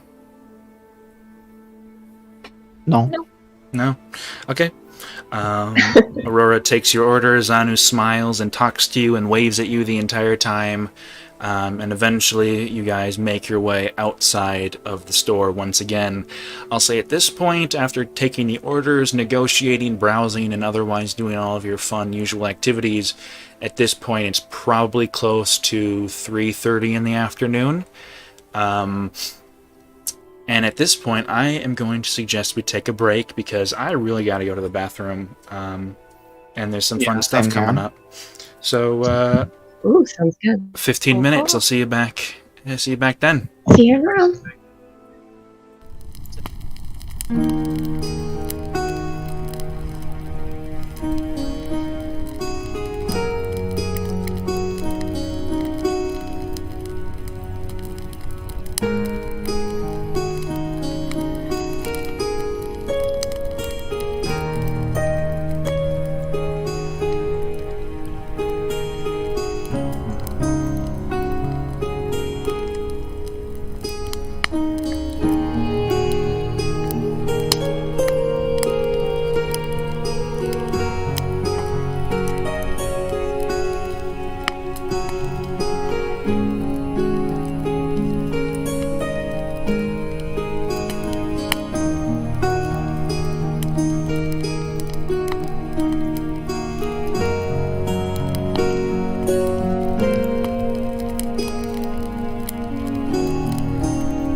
All right. Back from break, we're all bladders are relieved, drinks are refreshed, and I believe the four of you had just walked out of the closed store with Zanu and Aurora, and are now back on the streets of Steel Hill proper. It's about 3:30 in the after. It's about 3:30 in the afternoon.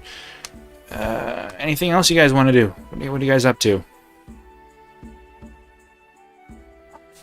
Well, what other points of interest are in Steel Hill? You guys at this point have probably walked around the entire place at this point. So you would know that. Are you looking? So there's several places to stop and eat, stop and drink. There's the bookstore. There's the jailhouse. There is what appears to be a hospital. There's a general store. There's a very large manor that looks more like a mansion. There is a butcher shop. Yeah, you guys have been to most places. There is a shop for potions and kind of alchemical solutions, almost kitty corner to the clothes store. And on the south side of the large central park, there is a space that has been cleared to allow for traveling merchants to set up stalls and just hawk whatever they may or may not have on their person at the time. Otherwise, you guys are probably going to have to find your own fun if none of the shops interest you. Do we want to take a bounty? Or did we want to do something in town? Perhaps we could take a bounty after we've had some time to rest. It has been an exhausting few days. There's no rest for me. Just kidding. I am not that edgy. Yeah, some Okay, Drow Warlock. some rest could be very good. At least he's not a rogue, okay? I think it would be good to grab a bite to eat. I can't remember eating for the past few weeks, so I think that would be nice. I was going to say I would like a meal that isn't dried meat for once. That's actually quite a good idea. Proper meal sounds like a great idea. What restaurants are there in town? There are a few places you've passed by. There's a very lovely bakery you've passed that smells, at this point, is probably closing down for the most part, given it's pretty late. It's not pretty late, but it's getting close to late in the afternoon. There's the Rusty Bucket, which is the inn at the centermost part of town. It's a tavern inn. There's the Steaming Pile that is opposite the street from it, that you have seen many workers from the mines go in and out of on a regular basis. Whenever you've passed by, it seems pretty rowdy. There's Porky's Paradise, which you guys have been in, although probably not the best place for food. There's a butcher shop called... I don't think there's a butcher shop. There's also... that is the best. There's also a tavern called Finnegan's. And there's also there's one more. There's also a restaurant named Honest Abe's. There's a couple places you guys could stop if you wanted to.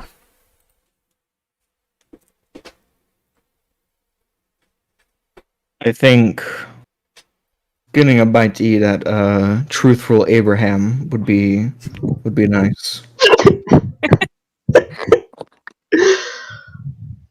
Is there Finnegan's? I am personally happy with either. Anything that isn't food rations. You guys don't want to go to the... You don't want to go to the Steaming Pile? Oh no! The Steaming Pile reminds me of the aftermath of food rather than the food itself. Oh boy. God, true.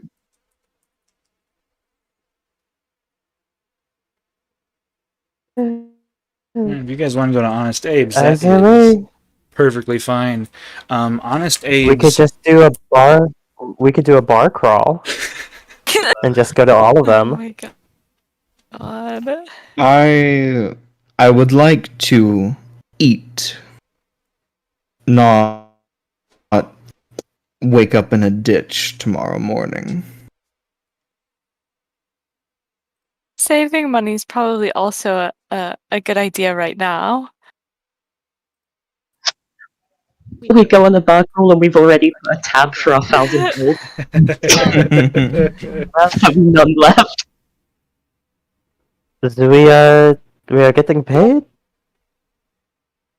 tomorrow, right? Not tomorrow, but soon. You said in like Hopefully. 3 days, yeah. Oh, Wait, don't we need to talk to that one dwarf? he said he'd find us, didn't he? Is that right? Alrighty, well, Also, he had asked us to get those artifacts from Ambrosia, but that is a conversation I would like to have another time.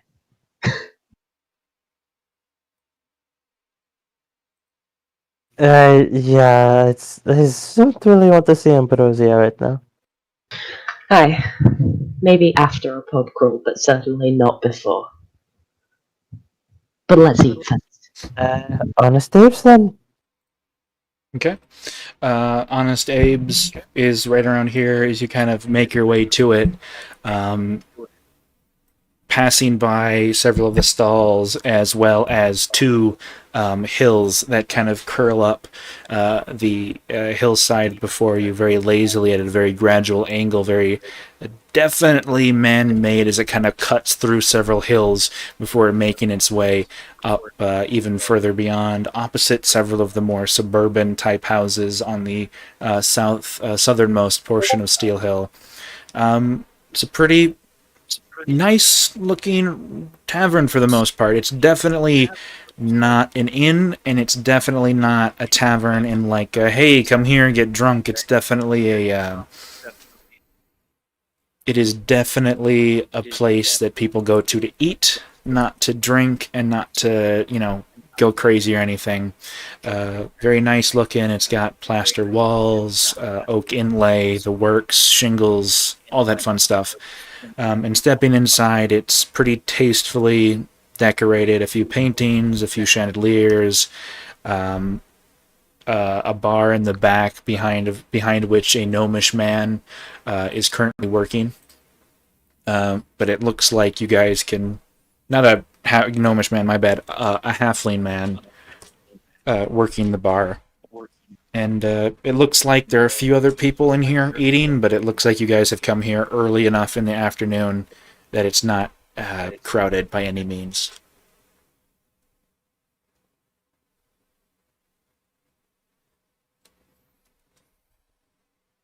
Shall we order food from the gnome? Halfling, goddammit, I misspoke. Right, let's go order some food from the gnome. You guys are gonna get kicked Does out he if have you a talk to him like pointy- that. Yeah. We're just being racist toward the halfling man now. They don't all look the same. Clearly a gnome. In the lore, they really do, except for the pointy ears. Wait, don't halflings and gnomes have pointy ears? I don't know, the way in the pictures it seems like gnomes have pointy ears and halflings don't, but other than that, like, physically they're basically indistinguishable. That's weird. Actually, gnomes are Okay, all let's go blue. up to the... We're gonna go to the small creature and talk to it. Let's This go to feels the man far more working. offensive than just getting the race wrong. But okay. I feel like we're already devolving. Like, we started off heroic, but there's that point in every D&D campaign where you just gradually get just worse and worse as people, and I feel like we're hitting it running. It'd be like I'm not a bad person. calling a gnome like a little thing or whatever would be kind of like a little creature would be kind of like if they didn't know, if they looked at me and they didn't know if I was an orc or a half orc, so they just called me green thing. I'd prefer them getting it wrong than just, green thing. Well, he is small and we are all considered creatures. So therefore, small creature. Therefore, But this racism is does not discussion. exist. I How think about we we are. could just talk? We should just call him the man that's working here. The bartender. The employee. I would like to imagine we're all saying this as we're walking up to him. Yeah, I was And about we're to saying say. this right in front of his face. I was about I'm to just say. doing my accent, damn it. It's not canon if I don't do the accent, goddammit. Well, That is why I've been doing the accent the entire time. yeah, Tobias and Valen have been talking in character. Oh no. This is all canon. He's gonna kick us out. Or, you know, if you have a question about somebody's race, it might not be a bad decision to just ask them. Are you a gnome? I'm a halfling, Yes, born, raised, and people that. very proud. I see. Good. I didn't like how that was insinuated, but I am willing to look past it if you are willing to buy from my wonderful stock. Is there anything I can interest you in? What kind of food do you serve here? What are you looking for? I'm sure I could whip something up for you. I'm very good at stews, soups as well. I have a very choice few cuts of meat that I have been smoking for the last couple of hours that I would be more than willing to share with you. What are you looking for, good sir? Is there a local... I was about to ask if I could have a meaty and vegetable stew. I would be more than willing to prepare that for you. In fact, it would be my pleasure. As for the rest of you, what are you looking for? Oh no, he Is there a died. local favourite?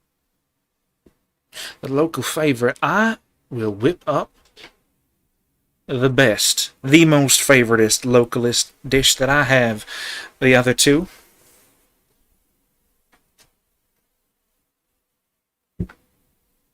I'll take dealer's choice. I trust whatever you prepare for us. that is a bad decision to make, but I appreciate your trustworthiness. I shall do my best not to disappoint. And our fourth and final guest, what can I prepare for you? I will take anything that has a lot of vegetables. Vegetables, I will do my utmost. He's gonna give you guys the price. I don't fucking know. Let's just say it's a silver piece, so that's 5 silver in total. As he kind of gets about to working, kind of shouting orders to a room behind him, and eventually moving back and forth himself several times, and eventually, for Tobias, a very, very thick, heavy stew with a cup of ale with it. For Sumners, you get what looks like it's basically a very, very long piece of bread cut in half with pieces of what were probably pieces of vegetable from the stew, or kind of layered within with what looks to be brisket or other sorts of some other smoked meat on top of it. For Valen, you get what is essentially I'm not good with vegetarian. Listen, I'm not very good with vegetarian meals. You want to say you would get a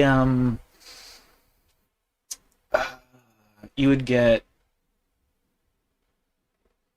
Vegetable stroganoff. you would get probably not you would get a pasta with kind of a very, very thick, almost gravy-like sauce on top of it, with lettuce and other kind of greenery piled underneath.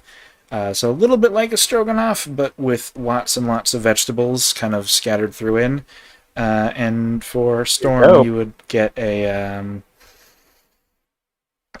what's a dealer's choice? You get soup in a bread bowl. Can't go wrong with that. Oh, hell yeah. Love a bread bowl. Bread bowls are so sad. No! Have you seen a bread maker's reaction to getting a bread bowl, to having their beautiful loaf of bread be turned into a bread bowl? Fuck them, it's delicious. Okay. You also all get ales with your get a big cup of ale with your food. Phelan is so offended by bread balls.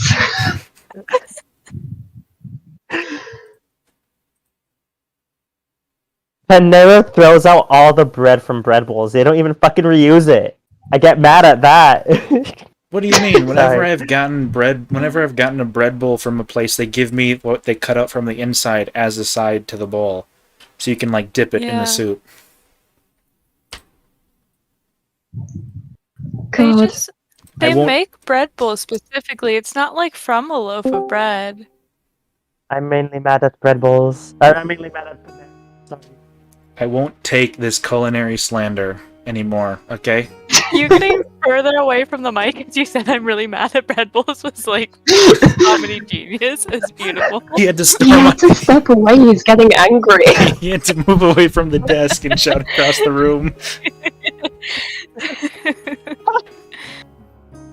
I just go from like being like loud, it's just the distortion, all the way to like being like, quiet. Well, I very happily enjoy my bread bowl.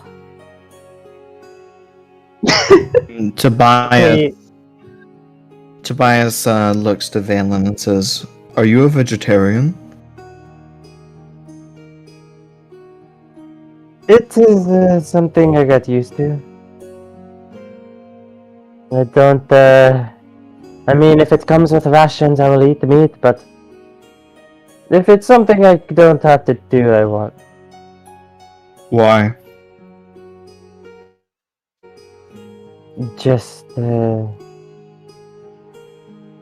not too fond of it, I suppose. Sorry. Fair. Okay. Tobias goes back to eating his food. I'm sorry. You know what is something that I barely realized? We don't know anything about one another. I feel our relationship has been rather action-packed so far. Yes, that's the thing. It's all of a sudden we woke up in a church and we're killing things. It is strange how quickly we are acclimated to becoming killing partners. Sort of by necessity, but it's not usually what I do, to be honest. What do you normally do? That's odd. Sorry, go on. What do you No, normally do, Storm? I normally travel with a circus, and we're not usually killing things. Well, some circuses, you know, I don't know. Not our circus. We're very humane. Do you have clowns? Hmm? Do you have clowns in your circus? We've got everything. You would have loved it, I'm sure. Can you be humane with clowns? I don't think anyone's gone. The clowns chose to be there. The only They thing he came made with their about own- clowns is to kill them.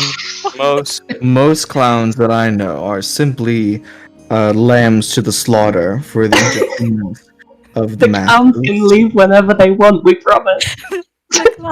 The clowns came of their own free will, and I watched some of them leave, and they were still alive, and they chose where they wanted to go and what they wanted to leave. And No, clowns are not a race. They are. It is just a profession. And No, there we that's- had all kinds of clowns. I've never That's not heard a- of non-slave clowns. it is that is the thing. It is not a profession. It is an infection. Those who actually choose to be clowns are not right. Can we not insult my friends? We didn't, as we said, just meet. We were a completely voluntary circus. Well, I'm sorry. It's just a very new experience for me to hear of a circus where I clowns didn't are know not you wrote. ritualistically slaughtered. I didn't. I didn't know you wrote Humble's clown husbandry tag in your backstory. Oh, didn't expect to be questioned about the clowns. And you can see why I was apprehensive to hear of your time in the circus. I guess I haven't met many other circuses because I don't know of these slave clowns that you speak of. Yes, Like I did say, our circus was entirely voluntary. that is good to hear. I'm hoping that it's a new progressive wave. When I was a child, we were always told that clowns were creatures that came from the underdark, the deepest thoughts of You it. all grow up. Let's talk about that real quick.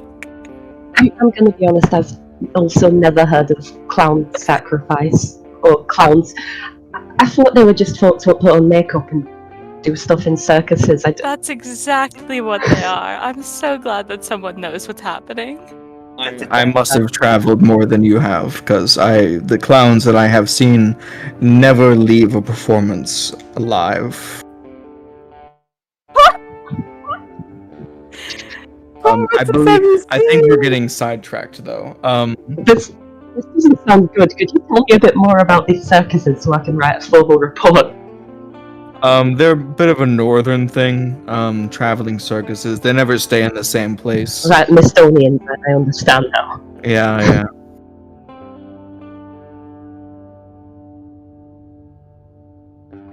Well, again, totally humane circus. I promised everything was up to code.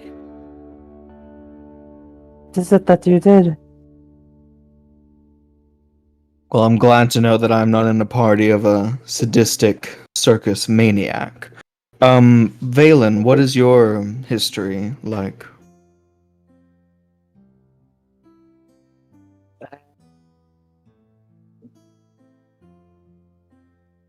My history, it is a bit of a tale, too long. Perhaps another day I'll tell you about it. Okay. Summoners. I feel like we've already had this conversation. I guess. You're a soldier? I don't think there's much more to tell than that. On medical leave. As I said, last time we had this discussion, I wasn't entirely happy with the lot I was with some of the orders from higher up. And I'm glad to be doing good work rather than anything else. Were you a good soldier or a good person? I like to think I am. No. What were you? A good soldier or a good person? You I like- cannot be both. I like to think there should be room for both, though I understand where you were coming from. And well, I'm not there anymore, am I? That's true. I think I do As better. if you would be. Sorry, go on. I was just saying, I think I do better work here than I do on the front lines. That we can agree upon.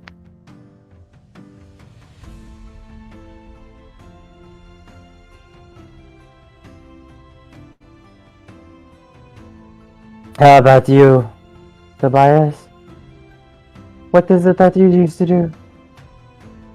I used to work in a temple under my gnomish mentor Lou. We were, well, still are, worshippers of Cockstar, the god of nature, till our temple was burned down and I had to relocate. And I've been sort of drifting ever since. Until I ended up here along with the rest of you.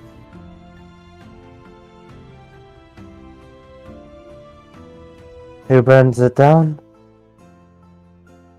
I have some guesses on who burned it down, but I feel it would be inappropriate to simply air them out here.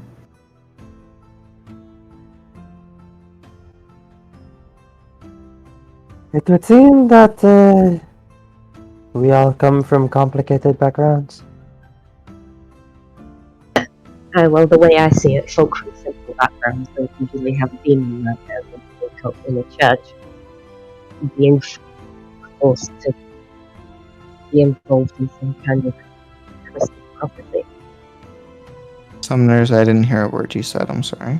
Kill me. Alright. It actually came out really pretty okay for me. Oh, really? I didn't hear it. I didn't hear it either.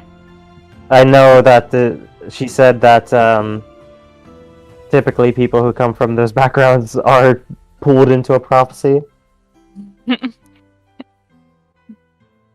was basically something along the lines of folks from simple backgrounds usually don't find themselves in these weird situations. Yeah. Yeah, that's true. But being well adjusted isn't fun, I guess. Who is? Anyone else's parents killed, or just me here? No, I think I'm in that boat as well. I was adopted, so So, possibly. well, yeah. Summoners got parents. I have a father. Your mother? She wasn't killed as much. Consumption came from the village and took her. I'm sorry to hear that. I'm sorry to hear about your situations as well. Thank I you. think we all need therapy. What's therapy? It is something rich people do. Maybe we could just all go and meet Sumner's father.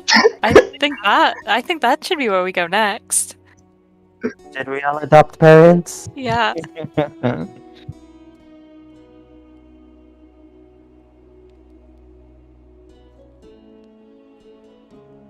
Pretty good stew. I have no Yeah, the food isn't too bad.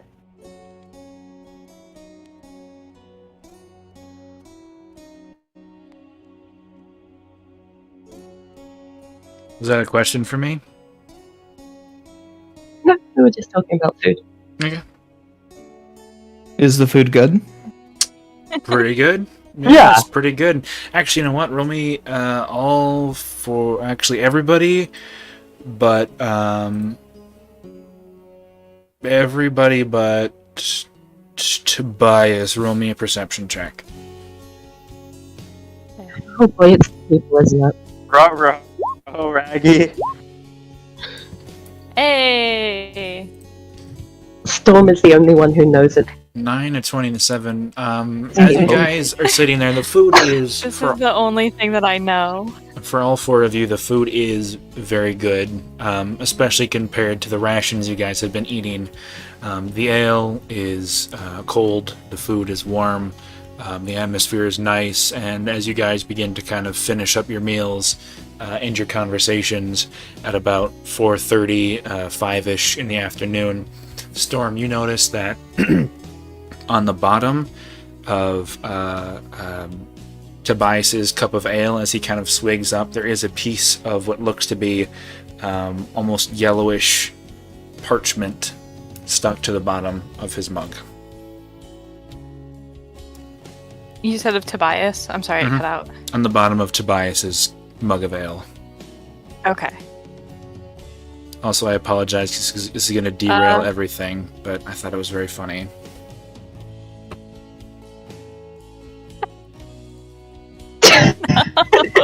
Oh my god! We were a humane circus.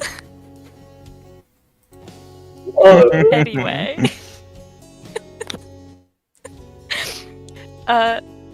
Tobias, I think you've got a little extra something that came with your meal there. What? On the bottom of your cup, there's some parchment, I think. Tobias feels under his cup. Okay. There is indeed a piece of paper stuck to the bottom of your cup.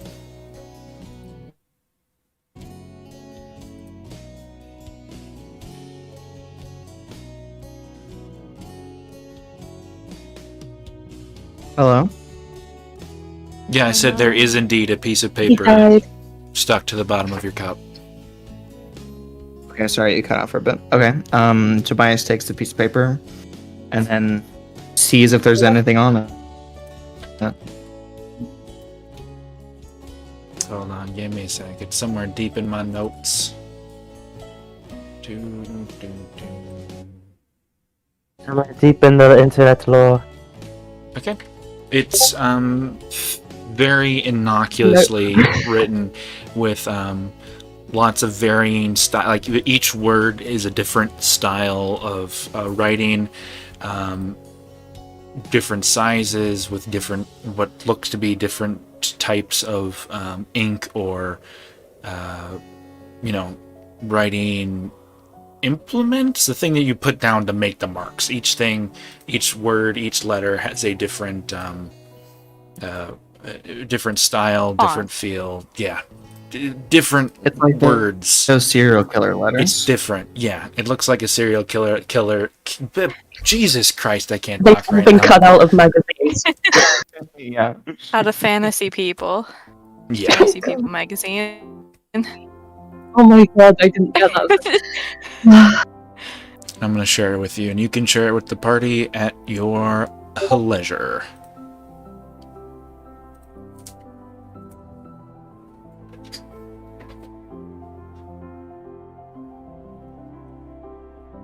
We were there voluntarily. It's a note from some clowns begging to buy a system. It's like when factory workers write "help me" on the inside of bottles that you find in supermarkets. Oh god. I'm finding a lot of weird Baroque pictures of fucking clowns. Why? I don't know why we got so caught up on that. I love that. Because Okay. clowns are fucking horrifying. If I ever play a bard, I'm using that as No! Yes. Wait, which one? Both. both. What's it called? Fucking changeling bard. Oh, I love the little. Awful. I Who love just the shifts little. to another baroque clown every session. The person head staff in that second picture is really good. Oh, I didn't see that at first. That's very cute. Wait, how come all of them have these? Look. Look, why does this one have a clown head too? Ooh, I love how they pose for the pictures. They're so shy. It's naughty. sexy. Okay, Tobias doesn't say anything. He just passes the paper around like the table. Okay, I'll just post it in the notes chat. What does it say? What's this? I will read it out loud Oh, for the God. chat as well. The note says, "Apologies.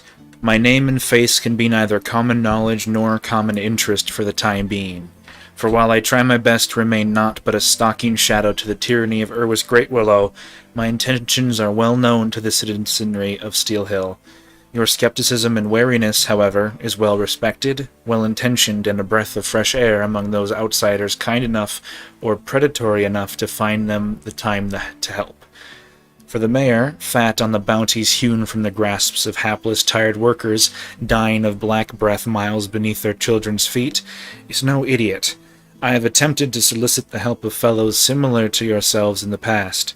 Many of them were promised a great sum of money for my name or description, so pardon the cloak and dagger. And yet, a group of skilled adventurers, mysterious in intention and method of arrival, suddenly appear, at the very least seem sympathetic to our cause. I have reason to speak with you to assuage your fears and rekindle my sense of duty. Rendezvous with Murdir near the place of your first meeting at the stroke of midnight. I will answer your questions. Signed, M."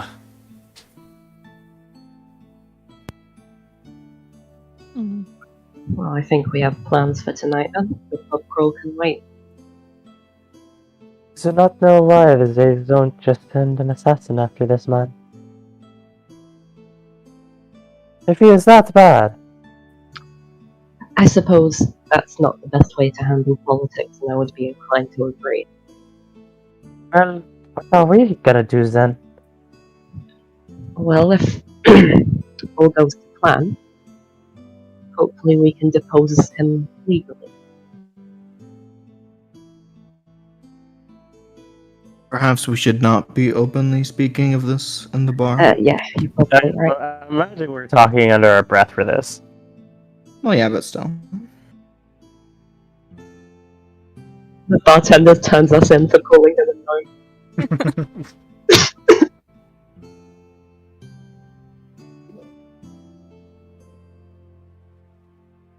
Well, I'm finished with my meal if everyone else is.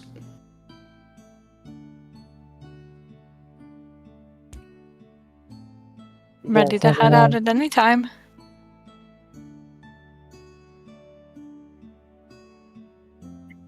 I'm all finished here too. It was good to have a proper meal again. It was nice not to have dry meat. Aye, you can say that again. So then, what time is it? Like 5 in the afternoon. You guys came in here at like 3:30. Damn, we have.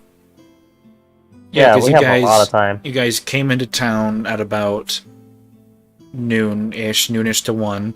You guys spent a couple hours moving around, buying stuff, which brought you to about 3:30, 4 o'clock. And you guys have been eating for about an hour, so it's like 5 o'clock.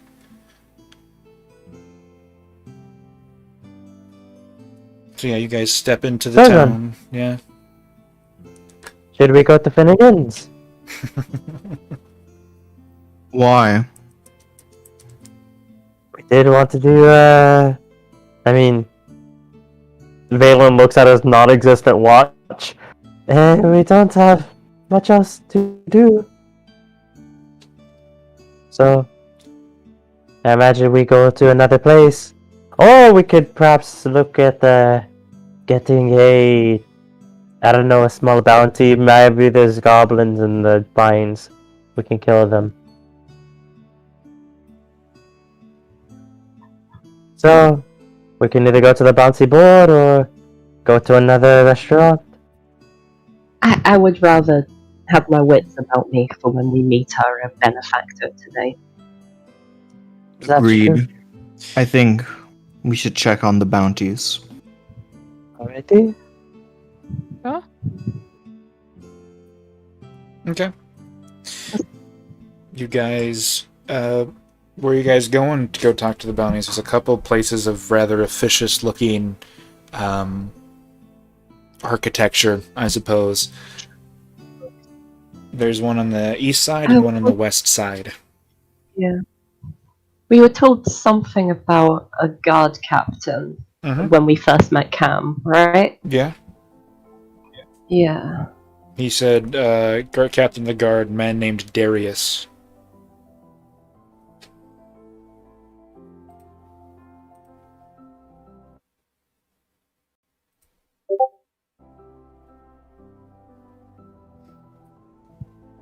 Okay.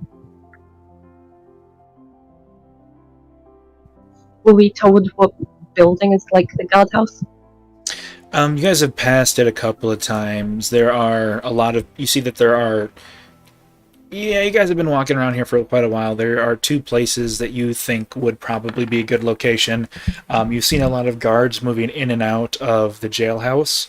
It appears to be larger than most jailhouses you've seen. It's probably got a barracks of some kind stationed in for in-house guards. You also know, Summoners, you especially, at this place right here, which is the insignia of the Alliance, a sun cresting over a striped hill, is the official building. It's basically the police precinct, essentially. Not necessarily a guard barracks or anything, but that's where a lot of the more official stuff happens. You have met captains and guards and other people. Darius is probably likely in either place. Okay, understood.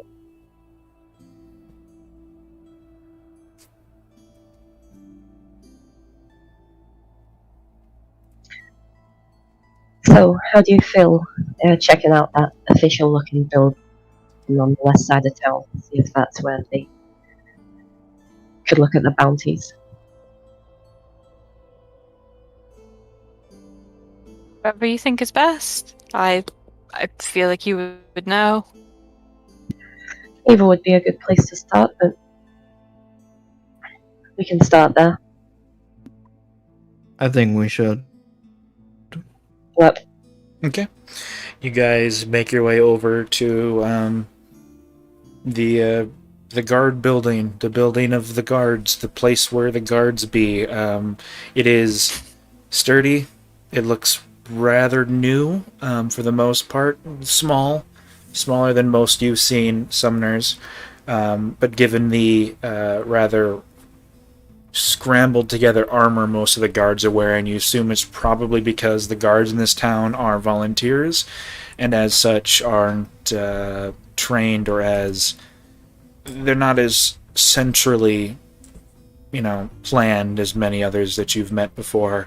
And as you make your way up to the building, you guys are about 50 feet away when the door opens and a very large man in half-plate armor with navy blue trim and kind of like a half cape over one shoulder steps out and yells back, "I understand, I'm on my way." And he kind of steps down. He's got slicked back hair, a small scar across the right half of his forehead, and a very thick mustache, very Ron Swanson-esque across his upper lip. And he begins marching your hell way. yeah. He begins marching your way, heading towards the four of you. He's not looking at you. It looks like he intends to walk past all of you. Summoners, roll me a history check, please, as this guy approaches. Oh boy, oh boy, oh boy. 3. A 3? Oh, Do it no. with advantage. I'd do it with advantage. Should have told Oh, you lovely. before, but, 7. DC was 5. The, Yo!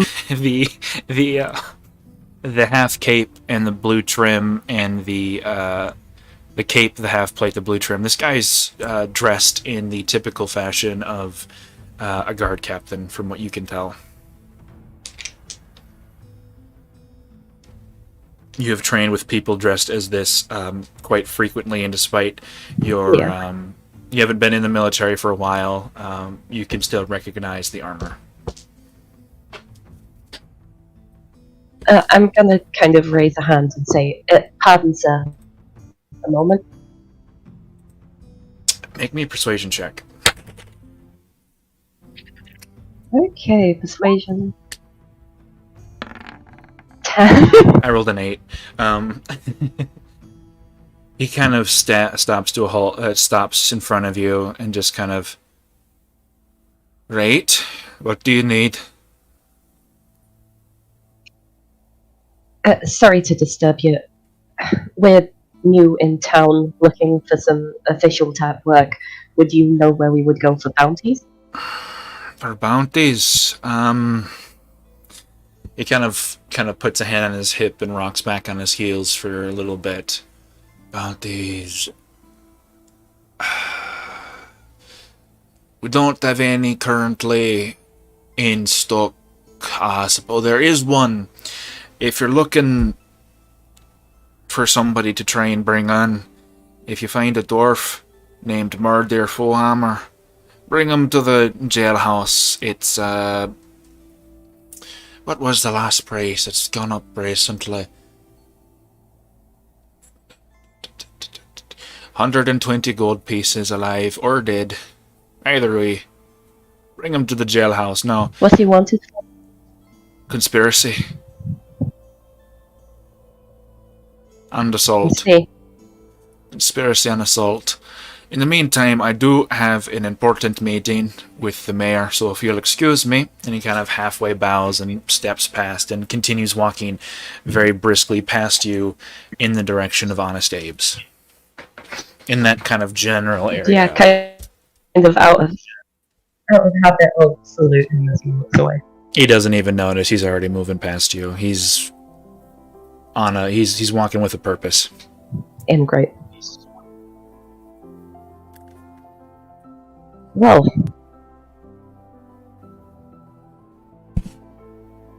Seems that's bad. not a bounty we can exactly do. Well, I guess we could, but I don't think any of us are really wanting to. I'm not inclined to side with them in this one. No. And he's going to go see Mr. Great Willow as we speak. Actually, he was going towards Honest Abe's, right? Mm-hmm. Are you watching him to see where he goes? Not like... that was the direction... Yeah, you know what's correct. I'm keeping an eye on him, not like in a weird way. Yeah, But I like... mean, you're in the middle of the street, so What it's are we not fighting it with?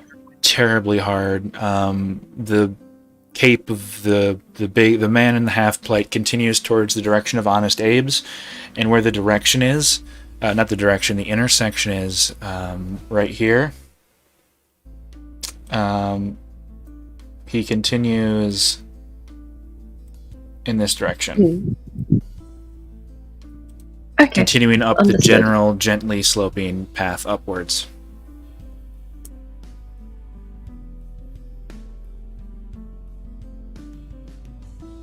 Okay, so apologies. What were we doing?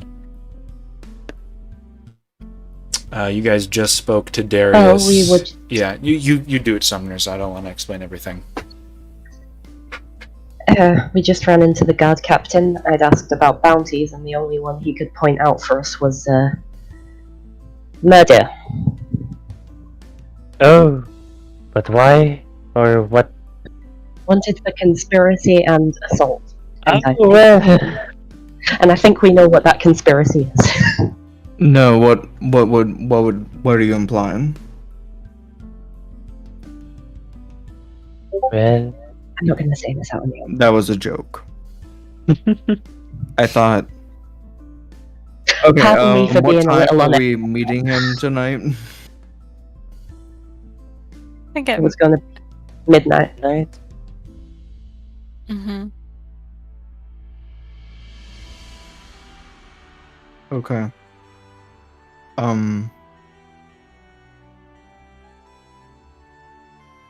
don't really know what to do before then. I'm gonna do this. Unless you guys want something to do, I'm going to assume you guys spend the rest of the night conversing, sharpening weapons, cleaning supplies, and you are going to eventually find your way around nighttime-ish to where you think you guys need to speak with Murdir. Where are you guys going to do that? I'm just going to time skip a little bit. I assume we're going to the hill where we camped first. Yeah, that's where we first met him. Okay. So you guys do whatever it is you guys want to do. Generally just chilling for a little while and eventually make your way back up to the Temple of Dustar around night and wait for Murdir. And at about 11 at night, 11:30, the hooded figure of Murdir, lit cigar in the mouth, climbs his way up the hill, hands in pockets, and just kind of stands at the edge of your guys' camp and nods to you. Right. Well, so you got my message. This is absolutely wonderful. If you guys are still interested, follow me. And he turns a heel and marches his way back towards the slums. Sumners looks at the group, shrugs, and follows him. Wait, we're heading Same. towards swamps? Towards the slums. Oh, sorry. Okay. I assume everybody follows, but you never know. Storm and Tobias, they're wild cards, those ones. One murders clowns, the other one assumes the other murders clowns. No, I said I do the same Correctly. already. We are humane. God. It's a voluntary Colin. circus. They're free-range clowns, okay? Free range clown. I would like all four of you to roll me Grass-fed crowns. Just roll me a general survival check, please. As you guys follow Murdeer. 8, Mm-mm. 9, and 6. Oh, God. The Outlander We can Very do good this, advantage. Tobias. I believe in you. and the Outlander get advantage. Not for this, no. Because you guys haven't went through the slums. You've gone on one path in and out every time. You guys haven't explored. Oh no. Okay, so we as you die guys... on the way there. Yeah, as you guys... We fail to survive. As you guys follow Murdeer, just naturally gravitating very close to him as he continues through, taking a left, then a right, then a left, then a right, then a right, then a right, then a left, then a right, then a left, then a left, then a straight, then a right, just continuing weaving his way through the slums for what feels like half an hour, going in and out and just moving around underneath tarps, through buildings, and just moving in what feels like circles. You guys eventually find your way to the back side of a building. And at this point, none of you know where you are within the slums. You're somewhere within it, but you guys haven't explored in this area very much beyond the road in and out. So you guys have no idea where you guys are as of right now. And Murdeer approaches this building, and from his pocket he pulls out what looks to be a small metallic device, and he puts it on the wall and begins to slowly move his hand over it, almost like he's petting a cow a little bit, and just kind of moving it back and forth before you hear the soft click of something sliding into place.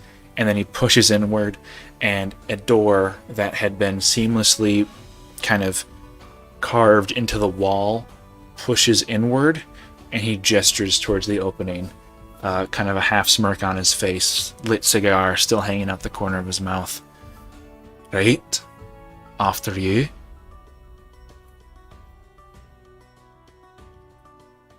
I'll go in. Okay.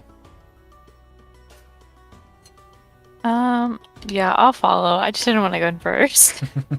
I could tell people were hesitating. Bias goes in.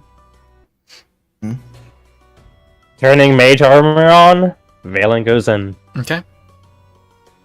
Murdeer follows behind you, and the soft light that you had got from the moon slowly slims to a sliver and then shuts off completely as the door clicks into place, as the four of you are now in this room. I believe Tobias and Valen are the only ones with dark vision. Yeah. Mm-hmm. Okay. So the two of you would know that the room you're in is about 10 feet by 10 feet, so it's pretty cramped with all five of you in here.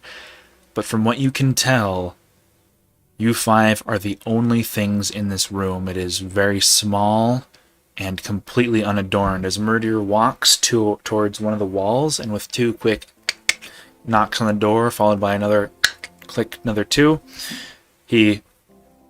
Right. The person I serve is on the other side of this wall. Feel free to ask them any questions you might have. They are more than willing to do whatever it takes to assuage your fears and make sure that you understand what you're fighting for and that you're on board with that. He knocks one more time. I've got them here. They're ready for questions. Be prepared for answers. And with that,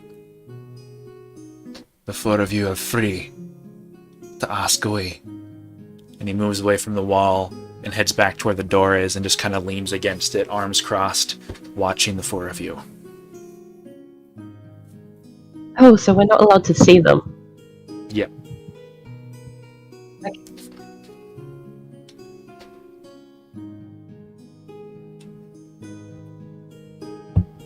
So do we ask questions through the door? Through the wall, the one that he had been Seems knocking like. on. Take it. It's a pleasure to meet you. Might we know what to call you? Just M is fine.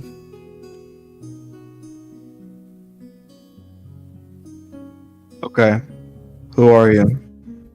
Just M is fine. Like, what? So, are you supposed to be like the new mayor after everything? Who did we lose? Oh no. We lost Valen. Uh-oh. There he is. Bye, Valen. Oh, Yay. That would be my hope, yes. Although, to be perfectly fair, literally anybody else would be better, I feel, than the leadership, if you can call it that we currently have. and you believe that you would have people's support after Wes is removed? Undoubtedly, I have a very strong reputation amongst the people of Steel Hill, especially those east of the passage. And Erwis's immediate replacements, those of the more upper levels of the bureaucracy, would be too busy infighting to offer any opposition.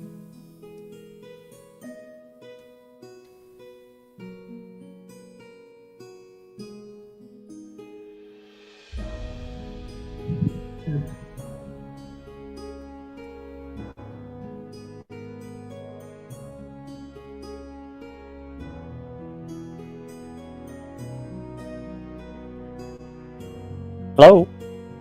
Yeah? Hello. Oh, everything just went quiet. I am thinking. People are thinking they got questions to ask. I don't really think that, I don't really think that, we have many questions. All I wonder is if, how do you want us to do this? Do you want us to kill him? Oh no. No, Make he... him disappear? Dispose of him? Lord, no. If I can help this at all, I would do this with the least amount of bloodshed as possible. If we were to usurp him via violent means, it would call into question the legitimacy of any advancements that are not directly related to him and those he would appoint.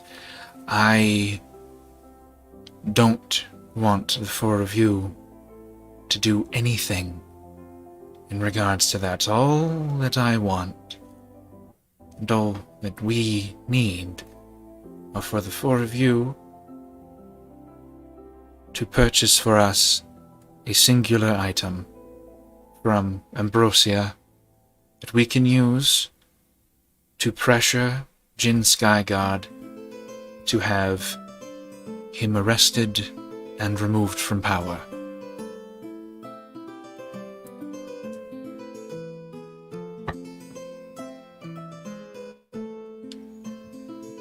And you have, we have your assurances that everything your organization or those you work with do is within the spirit of the law? There is no organization. It is just but me and Murdia currently. And my goal, as it has always been, would be to help those in this town that are less fortunate than I, which, unfortunately, is just about everyone in this town.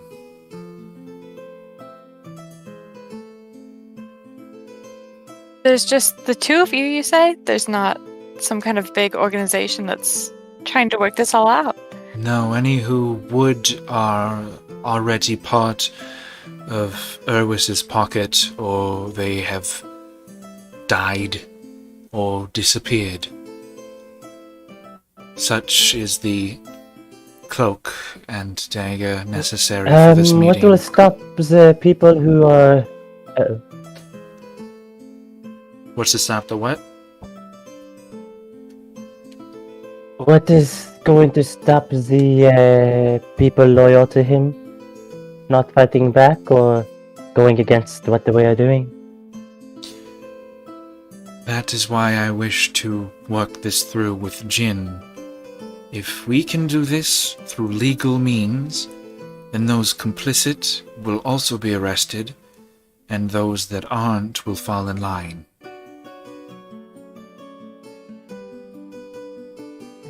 That is the goal with the current plan.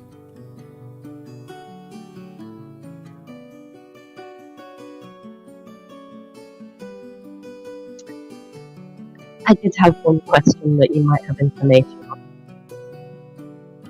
Earlier today, I briefly met with the city's guard captain, Darius, and he was on his way to meet. I cannot hear you. Could you do one more time for me, please? Hello. Yeah. I gotcha. Am I good? Yeah. Am I good? Uh-huh. Okay, cool. Earlier today, we met briefly Darius, the guard captain, and he was on his way to meet Erwis. Do you know if the two are involved beyond professional means? Do you have reason to suspect the guard are also in Erwis's pocket entirely, or just doing what they're told? I believe that Darius is a dullard and a man who follows his orders to the letter. The previous captain of the guard was far more inquisitive and was replaced fairly early on in Erwis's office. So I don't have any reason to believe that Darius is in Erwis's pocket, but I also have no reason to believe he would ever betray the mayor.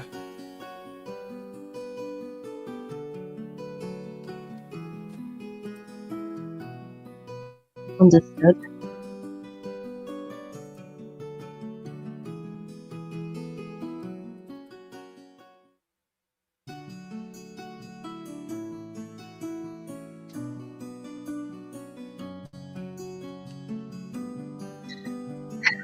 Well, I have reason to believe this cause is just, and that we're not using any means that are ill-befitting of the cause. I believe I am willing to pledge my support, at least.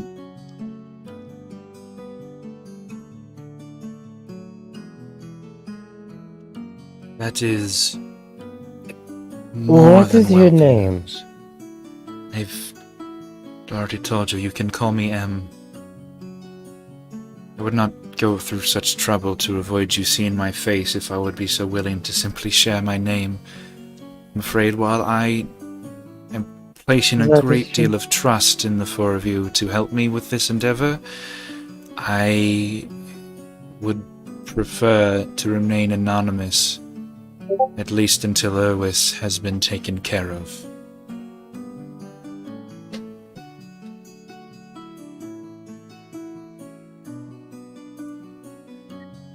I can understand the precaution.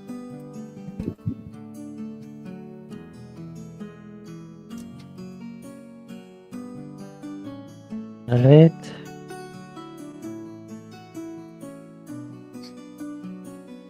In one of the following days while we remain in town, we will meet with Ambrosia and talk about procuring this artifact.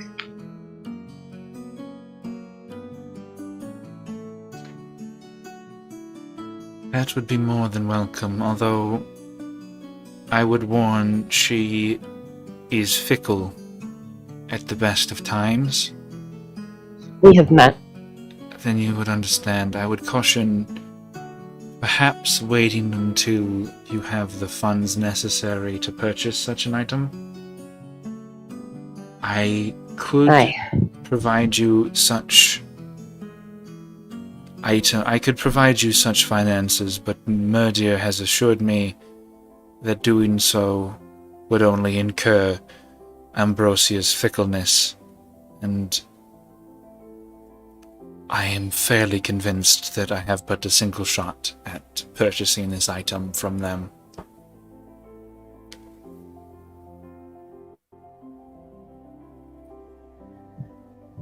We have recently come into a bit of funds on that part. I'm sure they should be able to cover it. Wonderful. And I'm sure Not Murdy here's as of yet. So what were you going to say, Valen? I cut you off there. Not as of yet. We don't have it. We have it in letter. We will have it physically within a few days, if everything goes to plan. Hope so. However, have you not thought of just taking it? We're not stealing. From Ambrosia? Not I feel like stealing it would be more of a hassle, to be honest. perhaps. However, she will not give it to us for, I suppose, a fair price. Then we won't have much choice. If Ambrosia refuses to bargain, then we can talk about further measures. But as of right now, we are keeping things simple. Did she say how much she'd be willing to sell it for? Murder told us that Ambrosia fluctuated the price whenever he asked, so Last time I we have asked, no idea. last time I asked, it was close to 6,000. First time I asked, it was about a single gold piece, and then it was 4 copper, and then it was 500 gold. Last time I asked, it was 6,000. She is strange. But I think she likes us. That's an understatement.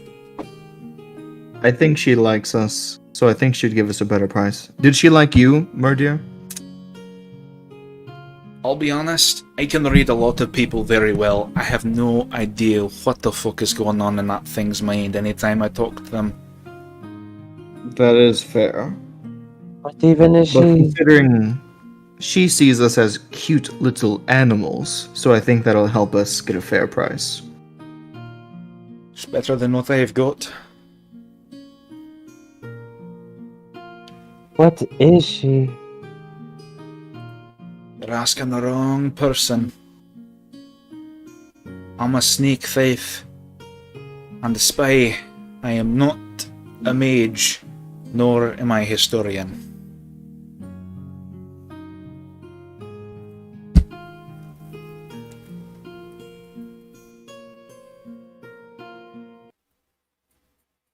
In any case, well, I don't know. I'm not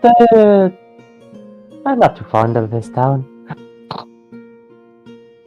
I think it has a certain charm. There's a place where charm overlaps with, how do you say? I would not say ignorance, but I suppose that fits. Valen, can you please complain about this town one more time? I just haven't really heard it enough from you. Yes, I will. Oh no, don't worry, it will come more and more as we get closer to usurping I'm the sure throne. it will. Tobias is fucking sassy today, my god. I'm still laughing over when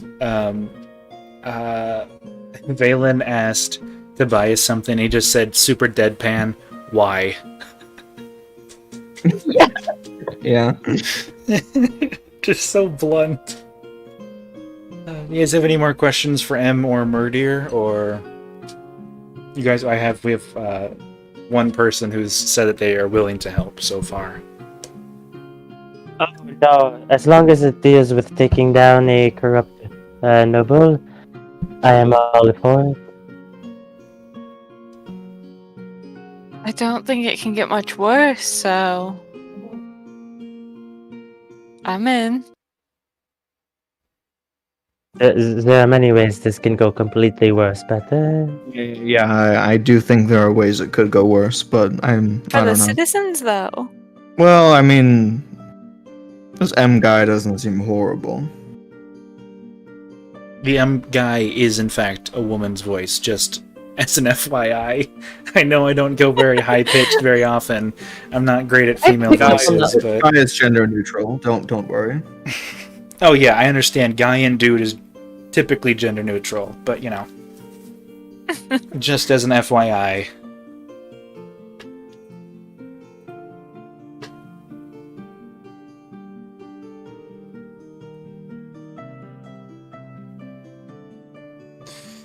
Well, I appreciate the four of your trust, the trust you've placed in both myself and in Murdia, and the leaps of faith you are willing to take. I have done my utmost, as have Murdia, to ensure that the four of you are not implicated in either of our plans, and when and if you procure this item, place it just to the north, within the brambles and the bushes of the hills, just to the north of the temple. Murdia will find it. He will bring it to me, and the four of you shall remain as far away from this as possible. Should this plan fail, you will be free of any potential dangers that may arise.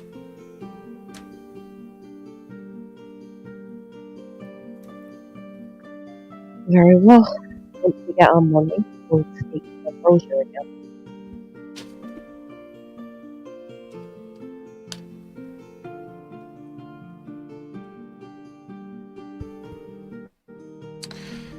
Right, well, it sounds like the four of you has asked all you've needed to ask, and I am more than glad to have your help.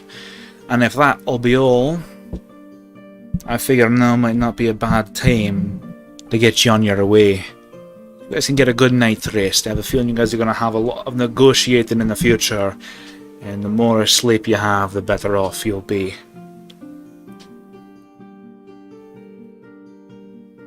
True. Let's get some rest then. Alright.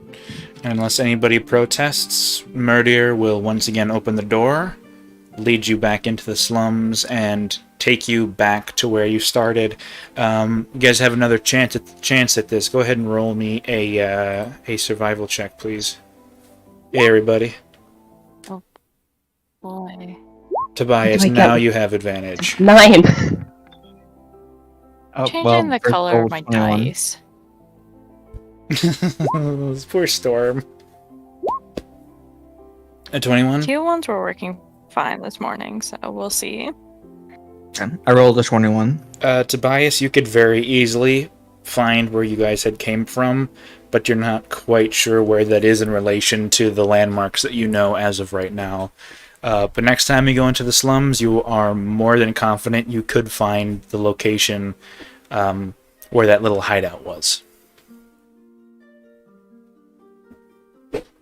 Based. Did you just say based in your Tobias? I mean, technically you guys did find a base, but... Oh my fucking god. I'm sorry.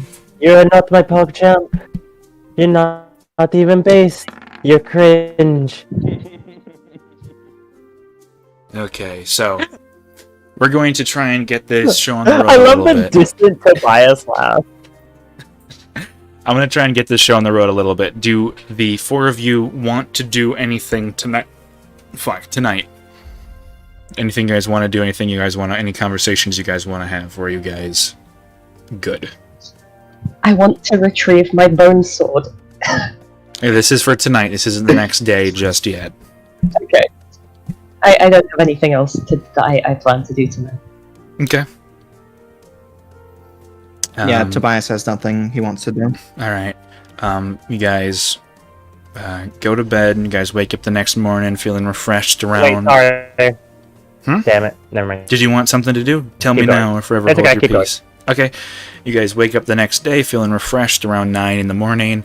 And I assume you guys are all going to go do your errands, pick up your items, any that you might have.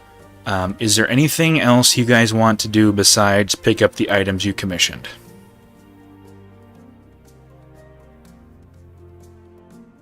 I can't think of anything. Okay. Me either. I'm good. Okay. Valen?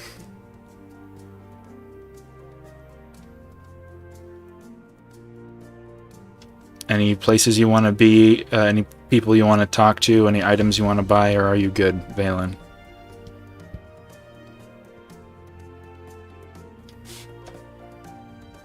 Valen's dead. He died. I think it's Oh, fair no. to say that there's the only thing that he really The wants. clowns got him. Yeah, the clowns killed him. No, he is the clown. It was a humane circus. You keep telling yourself Everyone was there of their own free will. Okay. that. Whatever you say. All right. The clothes that Valen and Tobias commissioned are not ready yet. By the time you pass through, Tobias is going to be. It won't be till tomorrow morning. Same with Valen that they're ready to go. As for everybody else, I believe we had goggles, which Valen can grab. They're ugly as shit, but they are goggles that can allow him to see in the daytime without taking a disadvantage on perception. Do they look any better? No, they're ugly as shit. They're uglier now because he had to stretch out the metals and it's all twisted and warped, and he had to add more slag onto the top so it didn't break. They're very thickly rimmed. The metal's stretched and warped, and they're ugly ass glasses.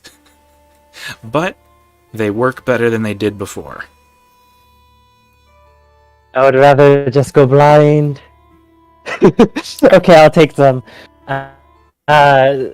I'll take them. I'll take the glasses, and then begrudgingly walk out. As for summoners, Galder hands you. Right, okay, I couldn't do everything. It's a bit thicker for rapier. I had to basically splice them apart and then apply them to a metal blade to give it a little bit of that extra oomph. But I did what I could, and hopefully it's to your liking. And I'm going to put this in image sharing. Yo! This'll do nicely, thank you. Can I still finesse it? Yeah. Yeah. Right. Okay, cool. And for you, I'm only a little bit upset that you said that I didn't have any creativity. So, first of all, fuck you. Second of all, and he slides 3 daggers across the table to you, Tobias. The first one is clearly made from a pair of tusks. They're a bit small for daggers. He had to sharpen them and straighten them. But he cut them in half to make basically twin daggers and then carved them and shaved them with metal fillings and metal engravings to reinforce them. And he gave you these 2.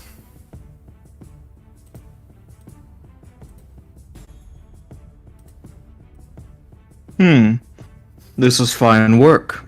I'm happy to be proven wrong. And the third he gave you is a metal blade attached to a polished portion of the tusk, and he created essentially a push dagger from it.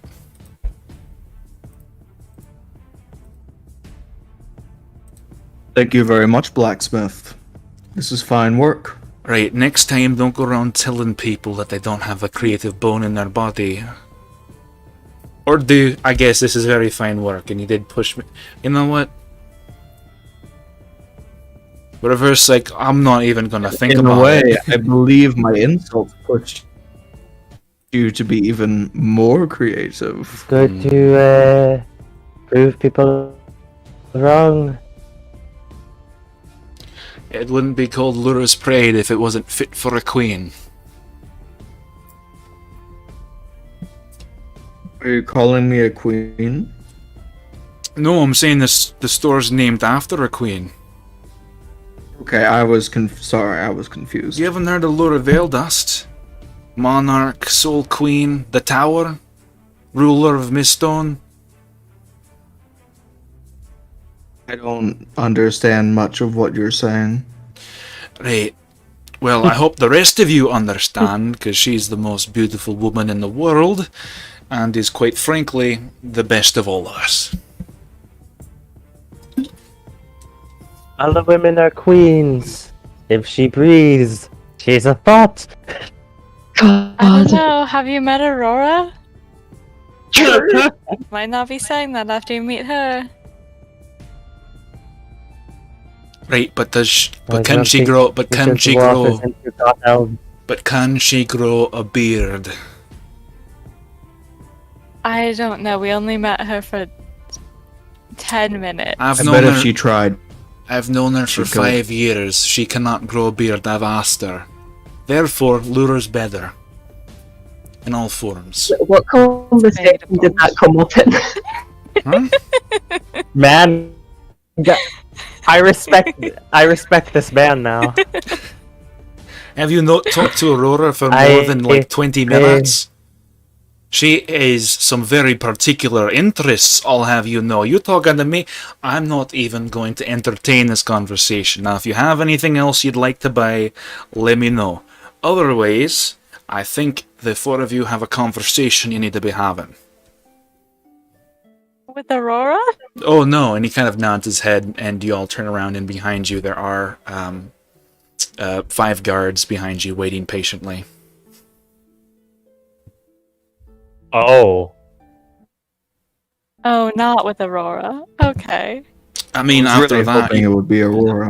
But I mean, don't we all? She is wonderful company. But, you know, I think they're just waiting for you to finish your business. Real quick, do you want to buy my old short sword? Sure. what? Just scrap Yeah, metal, maybe. sure.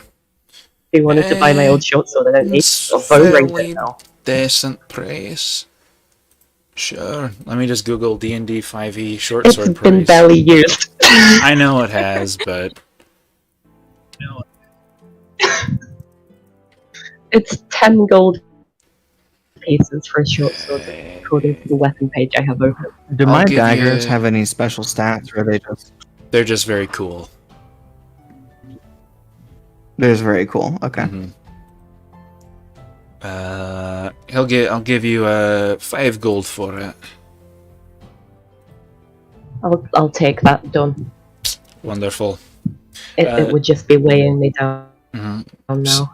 Same for you, summoners. Your rapier is very cool, but any magic or any abilities within the spines were destroyed when made into the rapier. That's fine. Technically, it is still an upgrade at less of a price, so I'm not complaining. It's also cooler. It is really fucking cool. I like my new sword. Right, that'll be Cousin. all. I would like to kind of pull everyone close a little bit. Alright, there's 5 guards and 4 of us. Do you I think we think- can take them out? I think we should just walk past them. I think we should simply walk past them. Yeah, to be fair, I'm also of the simply walk past them persuasion. Yeah, I think not fighting is the best path right now. The guards can't hear us, right? They can't hear us debating You don't know. whether or not we Let's fight. find out. Waiting I don't for know. You it. don't know. I activate my psychic wisdom. Oh shit, wrong character. Alrighty. Let's Okay, walk. we simply walk past them Okay. easily, and nothing happens. As you go to move past, you guys turn around and begin to walk by the guards. One of them steps forward and clears his throat. Excuse me. Excuse me. Do you mind talking to us for a minute?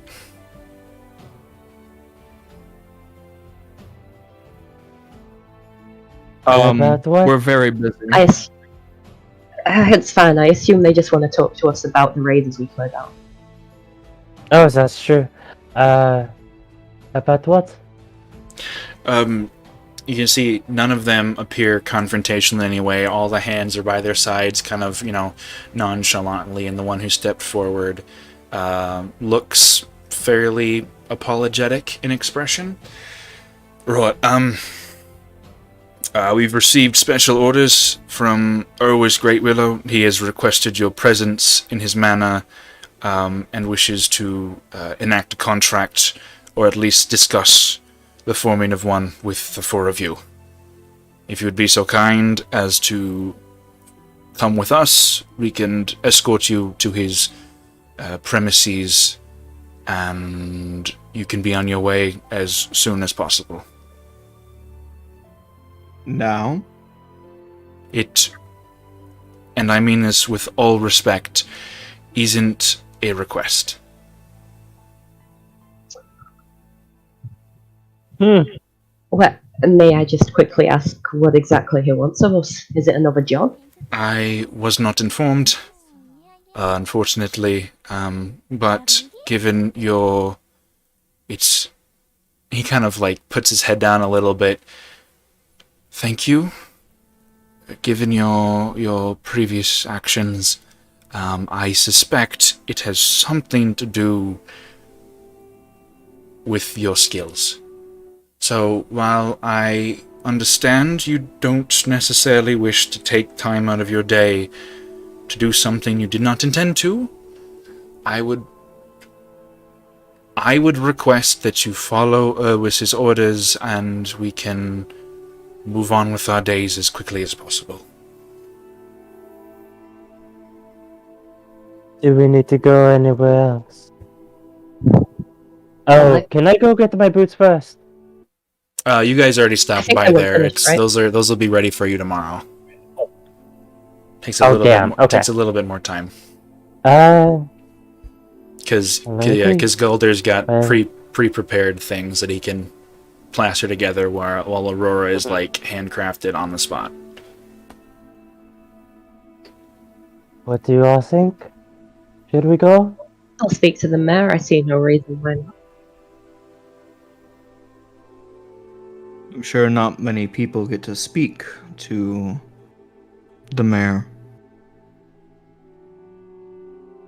Let's go. Sure. Thank you. And I'll be honest, I really didn't want to try and force you to come with us. I feel like most of us wouldn't survive the encounters. I thank you again for your help. If you follow me, he kind of walks past your group, and the other 4 guards kind of wait for you to follow him before they follow you in kind of like a half-circle formation around you. Also, none of them appear aggressive, all very nonchalant as you continue your way, following the lead guard. And he takes you down the path that Darius took the day before, continuing upwards up this hill and eventually curving your way until you crest at the top of what appears to be basically all of Steel Hill. And in front of you, as you crest this hill, is what only can be described as a very moderate looking castle.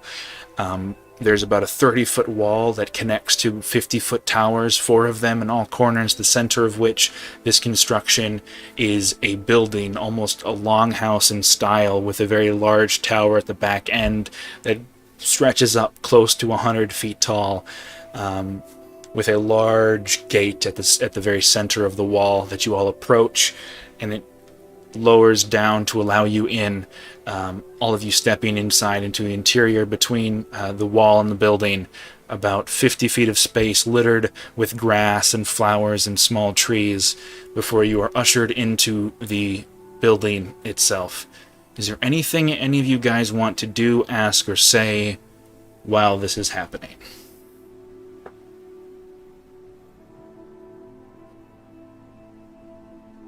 I assume it's just a pretty awkwardly silent walk. Yeah, I figured, but you never know. People try to do crazy shit all the time in D&D.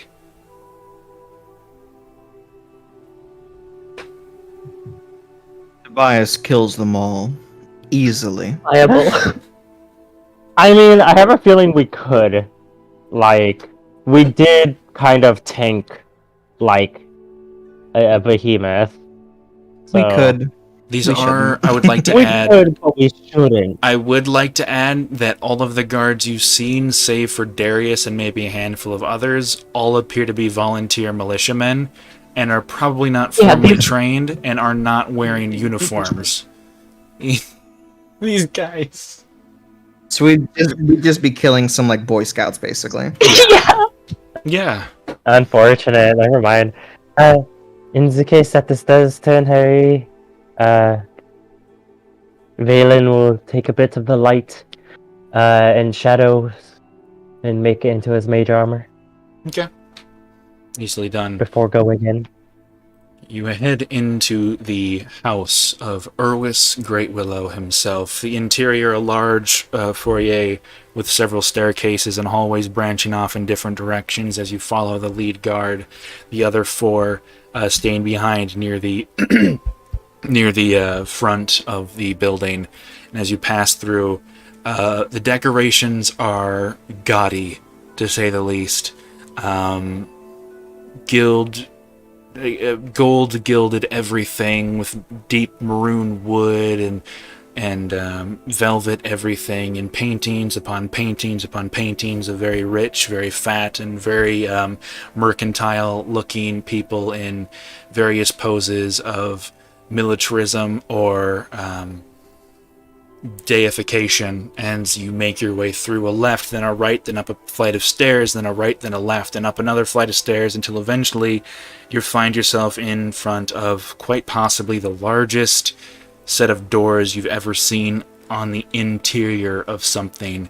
You figure you're probably on the third or fourth, you guys are on the fourth level near the back of the building at this point.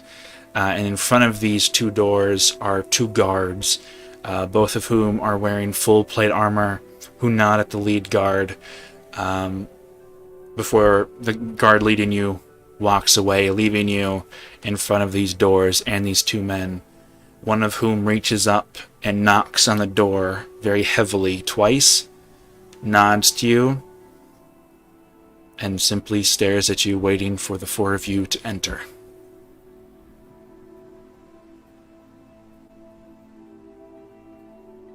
Let us go in then. Let's go in.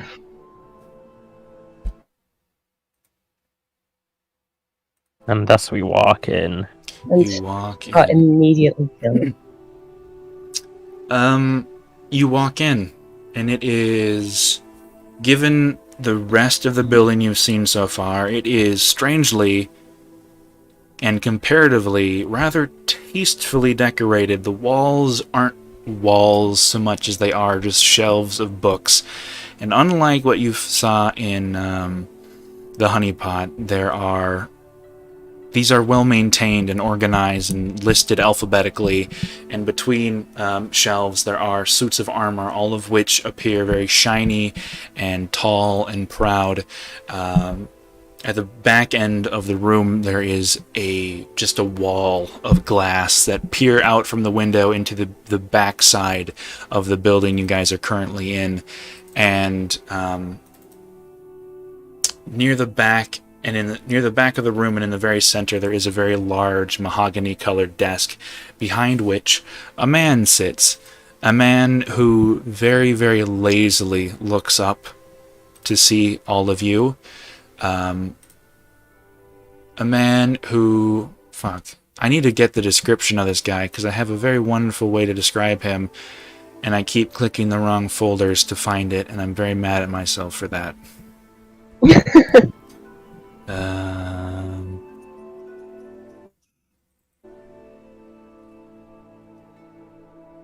Tick, tick, tick.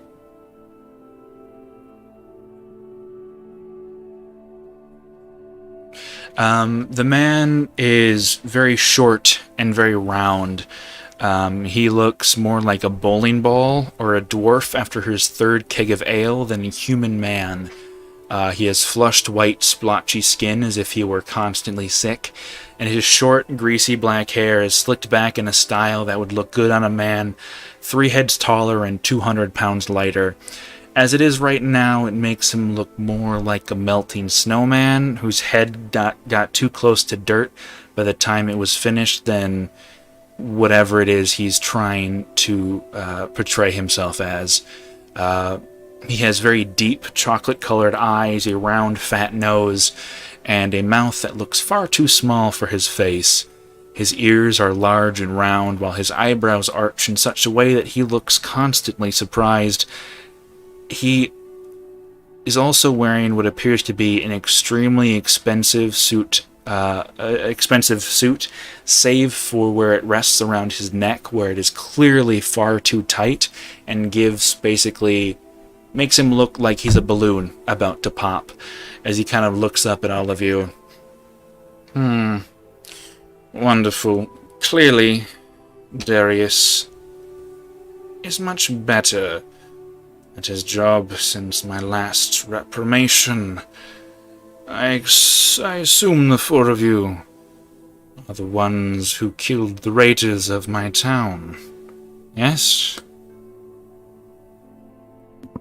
Yes. Yes. Wonderful. Absolutely wonderful. I have a job for the four of you. If you would be so kind as to take it, I would be most appreciative. Does it have anything to do with this murder that Darius spoke of? Did hear No. about him. No. Murder is a crook and a villain, and quite frankly, I feel chasing him would be a waste of your talents. I have something far more important for the four of you. I would like... You have proven to be capable warriors, dealing with something that has plagued my town for quite some time. I have a very important shipment from the mines heading to Madfield and then to East Haven. And I have gotten word that several caravans headed to Grasspell and to here have been waylaid, and bandits are beginning to make their way southward. I would like the four of you to guard this caravan for me.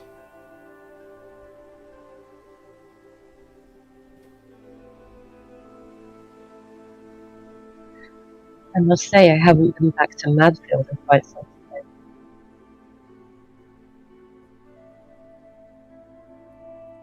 How many days would we be guarding this caravan? Until it reaches its destination.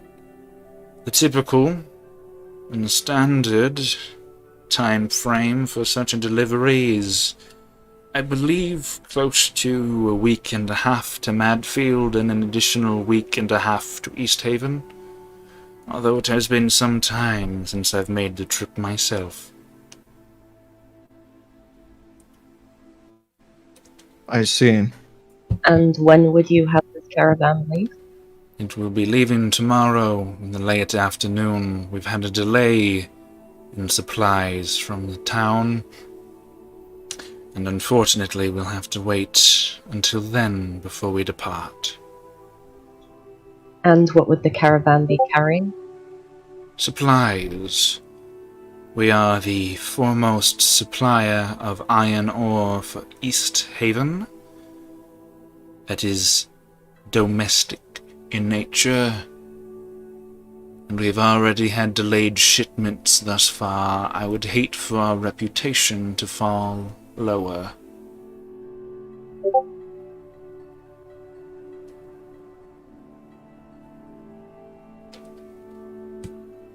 Well, we'll need to discuss it amongst ourselves, of course. And discuss what? When do you need an answer by? I need to pay you. And the caravan is leaving tomorrow in the afternoon, so the sooner, the better. Of course.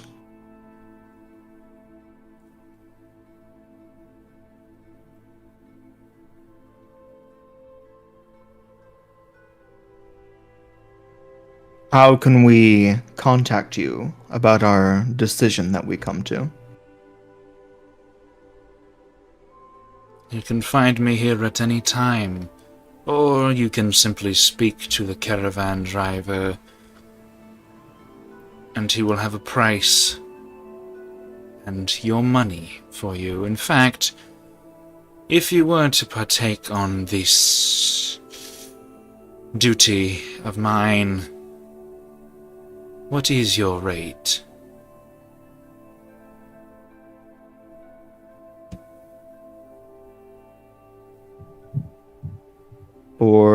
about you said around maybe 3 weeks of work? Is that about right? Yes. Well, if I may intrude, we are getting paid for 10. We are getting paid about 10,000 gold for only 3 days' work. That is, quite frankly, a trifle. I will add it to your salary should you take on this quest for me. Oh shit! He'd pay us more than 10,000 for 10,000 3 plus. days. So that's like 3,000 days. 3,000 per day. So I'm having a stroke. I apologize. Excuse my friend, he's having a stroke. It happens often. Don't worry.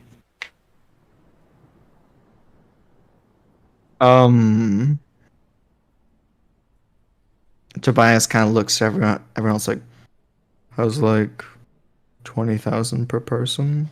Should we go higher?" Or I mean, that sounds fine. I'm So how- honestly quite scared of getting all this payment. Are we taking this job?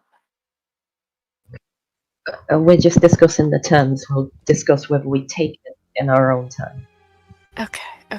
20,000 gold per person. 20,000 per person. There are 4 of you. We should make it an even price so I can pay you in platinum.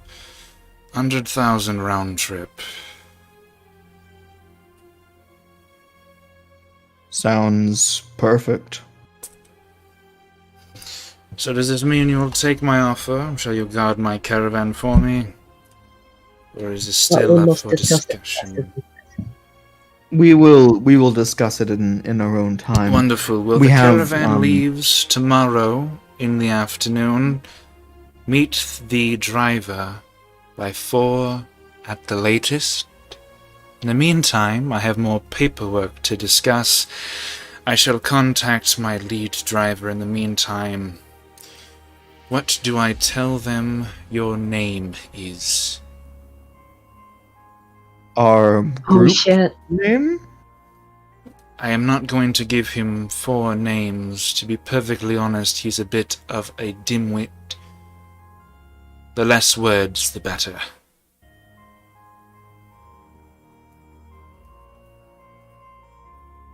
So he is asking for a group name? Yes. That Is correct. This is the time. okay. Oh, shit. Oh fuck! Much pressure. What are we gonna do? We have to come up with a team name. No. I I need like don't like this. Are we subject to change our team name later? Very well. Subject to change. In the meantime, I really do have more work to be doing, so if you could leave my office, I would be eternally grateful. Of course. We'll need time to think of our team name. Alright, we should go. Wonderful. And he turns his head back to his desk and begins writing and continuing the work that you had interrupted when you entered. And you are eventually led out of the castle and find yourself on the road outside the walls once again.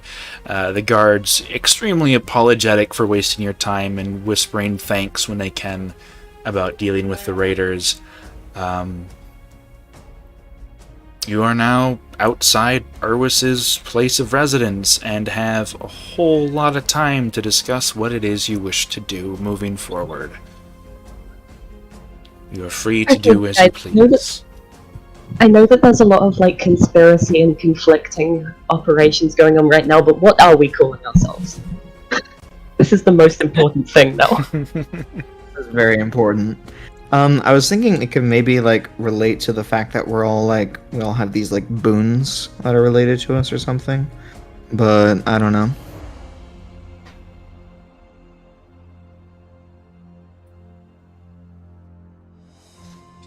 We are ending near the end of the session, by the way. So I think you guys can have this conversation off screen for the time being, and we can I think Yeah. that'd be for the we can best. wrap up with a nice little concise point in the next 20 minutes or so. But you guys are outside the walls of Urwis's place of residence, and you are free to do as you please. What do you wish to do? Well, it is. We must consider how much money we could make from doing this fairly simple job. We're taking that job, right? Well, why? Think about how much. Think about how long we would be away from the town.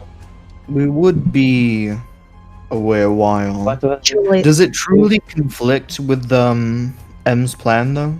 well, that business, I'm sure, must be. I don't know, urgent. Well, it doesn't seem that urgent. I mean, it seems like this conspiracy has been around for a very long time. Well, Would another few weeks really end the whole operation? Do we really want his blood money, though? I will follow along with you all. However, I don't want him in power for much longer. We're already leaving his, just being in his presence. I feel like there's a film of grease on me. And we could just finish this job for M and then we can go. We can go where we want. There's nothing keeping us here.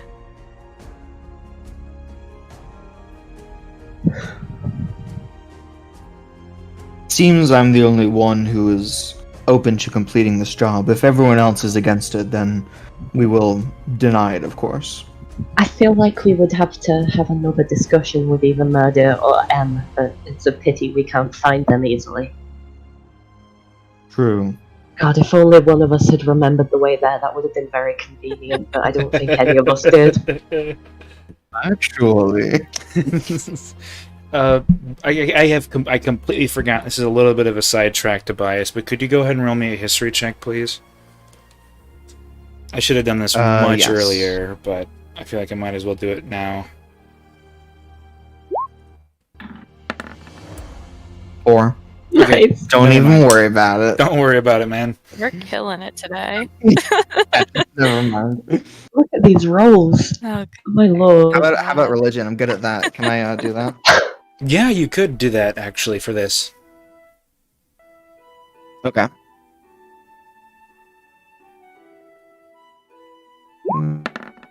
There it is. I'm gonna laugh if you Hey, roll there a- we Oh, go. I thought you rolled. I thought you were gonna I roll a was so 1. hoping it would be lower. An 18? Okay, yeah, it's nothing too important. Yeah, I was.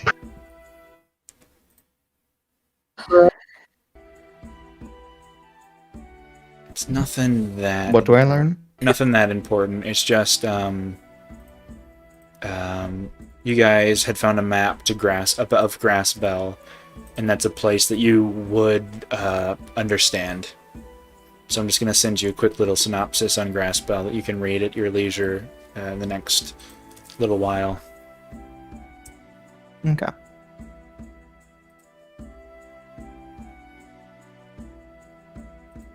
But you guys were discussing the ethics of taking the job or not, and that is up to. Yep.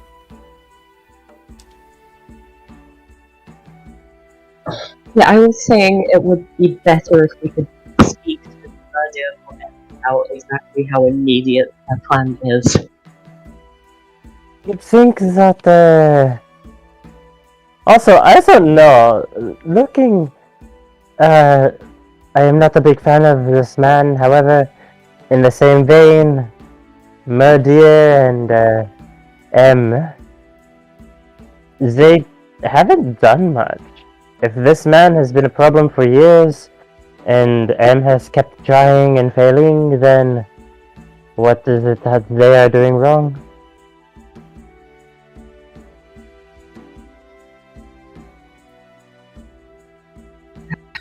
I can't say I know.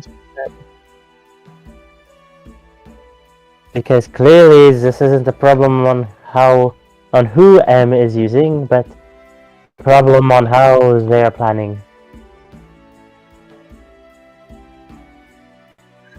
Well, if we acquire this artifact, it might change everything.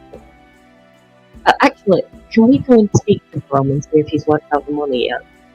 Just on the off chance he has, and we can get it now, hand it over to them, and then pick up the job.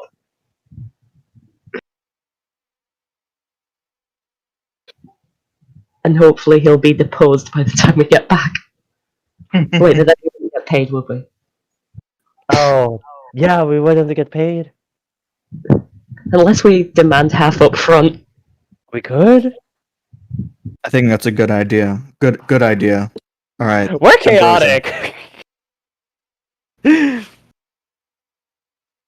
All of my values, they go out the window when gold is involved. Lawful good, not lawful smart. That's true. I'm compromising none of my values. Compromising. What are your values? You have shown an interest in gold. I have nothing against gold. Are your values against gold? It depends on the person it is coming from. But either way, To be fair, I don't really know how I feel about handling his gold. I feel like I'd catch something just by touching it. We'll wash it. we'll disinfect it. We'll just use prestidigitate over and over and over again. Do we know germ theory in this one? So what did you guys decide you wanted to do? We wanted to speak to Brom to see if how the money is coming along, to see if we have any available now. Okay, give me a sec. You guys make your way over to Porky's Paradise through the slums. Go ahead and give me all a perception check once more.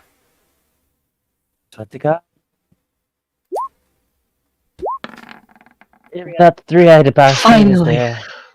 The blue dice didn't do anything. You have to change your color again. It has to be something completely different this time. I was using the light blue ones earlier and they were working. I think Storm was just cursed. I think So everyone, again, once again, as you guys make your way through the nice part of Steel Hill, passing by, the people out and about, getting their general chores, moving past miners, moving to and from the mines in the northwestern corner of Steel Hill. You pass through the narrow passageway and enter into the slums, making your way to Porky's Paradise. And as you do, for three of you, a familiar sense of foreboding and the feeling of being watched crawls over your skin. Goosebumps rise, and you all, almost in tandem, turn and look as in an alleyway, kind of halfway covered with a tarp that blows in the wind, is a familiar, lanky, an unnaturally tall individual draped in a plain black robe with a singular mask emerging from the front, now 6 fanged teeth curling out from within the mask, 2 green glowing eyes peering directly at your party, and a third eye in the center of the almost throbbing and moving mask that moves methodically and yet frantically at the same time as he stands there and stares. You see him? 3 of you do. It's definitely him. Looks like it. Tobias throws a dagger at him. I was going to say, I made a promise last time. If it's definitely a cultist, I'm firing. Okay. That's a dagger Looking and again. that's a dagger and a crossbow. Okay. An Someone's just 18. standing there and doesn't know why they're shooting into the Do I alley. add for a dagger? What was that? Is it do I add dexterity for a dagger? I believe it is dexterity. Okay.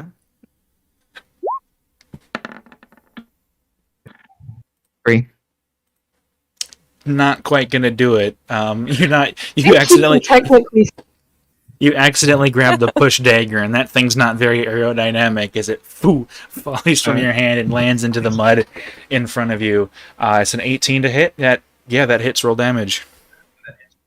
I am going to say, I think you can technically use strength on a thrown dagger. I seem to remember that. I don't think a 4. He's not going to hit with a natural 4. Yeah, I mean, even with a 4, but just for in the future. Yes, damage. 6. Oh, that's no good. Okay. You take 6 points of Let's spend piercing the thing. damage. Can I spend the thing on Where this? do you hit him? And I wanted to go like center of mass in the chest. Okay, you shoot and it flies through the air and sticks in the lower right rib cage. You can hear the sound of the arrow stick into cloth, and you hear the sound of flesh being torn as the arrow flies its way straight and true, landing into the person, the creature, the thing in front of you, and the head just kind of tilts to the side curiously. At this point, Storm, I would say that you do in fact see the creature. Oh, thank God. Still just staring. Seemingly completely unfazed. Tobias throws the correct dagger this time. And this time he adds his strength, because you can do that. And Okay. your proficiency, because you are proficient in daggers. As you throw, I'm going to do what's called a pro gamer move again. As you throw the dagger, that is going to hit. Go ahead and roll damage for me. Okay. And it's not special, apparently. So Summoners, this is absolutely wonderful. I'm so glad you could make it here again. Not again. Sourceless, in your mind, you hear with your head, almost as if the images are forming words in your mind rather than hearing them enter your ears. You hear the thing in front of you speak once again. Reminisce, my friend, of the 3 you commanded, who you raised to glory from less than furniture. I wonder, are you proud to have abandoned them to work for the employ of a murderer? And I would like you to make me... There's a save I gotta make you roll, but I'm gonna do that in a second. It's a wisdom save for a thing, I think. I believe. If this is the mockery again, I don't. It is. No, the clowns weren't killed. I'm being bullied again. 6 points of damage. Okay. You throw the dagger, it flies through the air, and where do you throw the dagger at him? just his chest. Yeah, it sticks almost kitty corner in the upper right underneath the collarbone of the creature before you, sticking solidly. The handle. Which dagger did you throw? You have just one of the bone daggers. Okay. It sticks in and it's nice and tight. Again, the creature is completely unfazed by this and just continues to stare at all of you. Should we just, like, leave him alone? Like, I don't... What is it that he wants? Wisdom save of 14.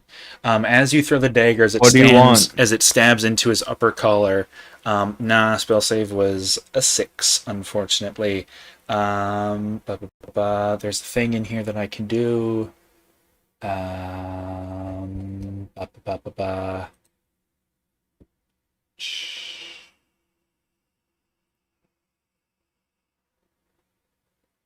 Yep, so he's going to do Evishos Emakri, and that is, I believe, yep. So you take, Summoners, you take 2d4 plus Charisma damage, which is a total of 1. Not great. You take a total of 7 points of psychic damage as the dagger of Tobias lands true. just shit. staring at the rest of you.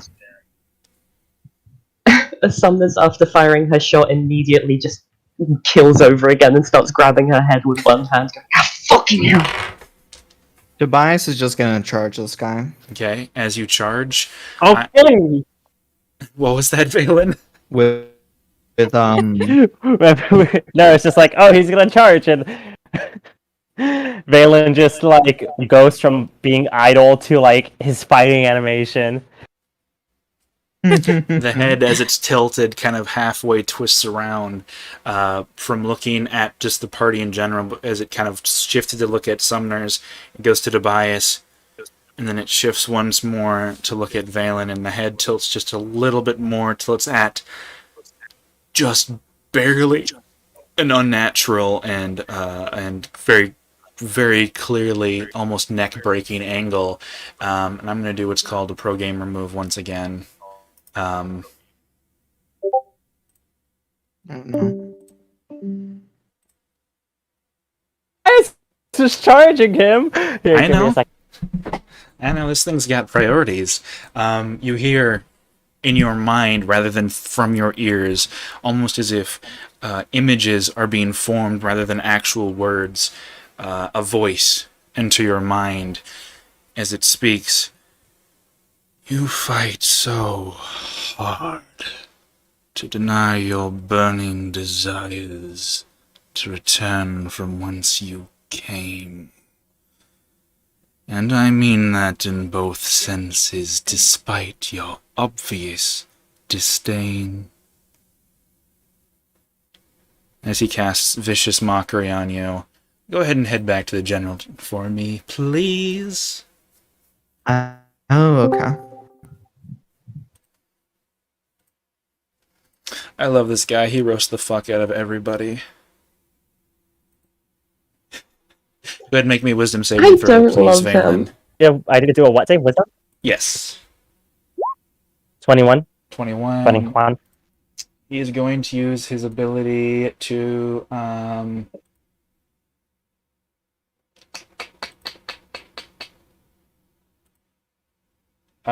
so you save, so you don't take any damage, but you are very much angered at his at his words. Tobias, you're storming at him. You're running at him. Yes, I have my longsword two-handed. I'm going to try and kill him. Okay. He just used his turn, so go ahead and make an attack roll as you charge forward with your longsword to try and hit him.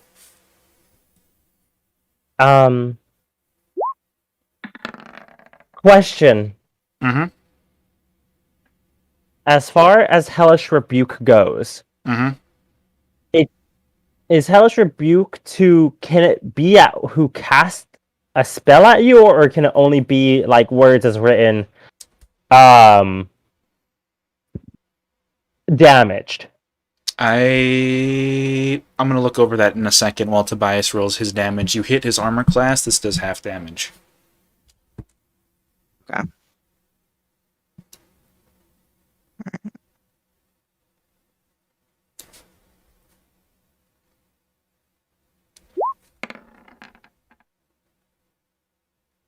So 7 damage. Okay. You rush forward with your longsword, an upper swing. You cut across his chest from his hip to his shoulder as the cloth cuts away before it fleshes back together, meshing as the blade passes through. As you ready yourself once more, sword in hand. I'm going to look over Hellish Rebuke real quick. You could cast it at somebody who damaged you, so this wouldn't affect you because you saved. Yeah, when I take damage. Okay. In that case, upon hearing those words, Valen, should we roll initiative for this? No, because you can still do something if you'd like. Okay. I think he's about to fucking disappear, so... Yeah, as that happens, I'm gonna outstretch my hand, and from around him, the shadows become his enemy as they kind of latch onto him and curl up his arms, kind of taking place like angry hands kind of clawing at him. And from behind him, In the alley, I'm gonna go ahead and cast Shatter. Okay. Boy. So can he go ahead and make me a Constitution saving throw? Wait, yes. 14. That just meets, so he will take half damage. All right. Additional 5 points of So damage. What is the 10-foot radius? Okay, as you cast the spell, as the shadows coalesce around him, he almost seems to morph with the shadows, curling as they overtake him, billowing into himself before it disappears into nothing as the shatter shoots the shadows forward like smoke as it explodes towards your party. All of the huts and the mud and the tarps around where the creature just was explode outward in a shower of splinters and cloth and mud, shattering literally and splattering you and your party with debris of all kinds and sorts as you are left there. Two of you insulted, one of you in pain, and all of you thoroughly confused.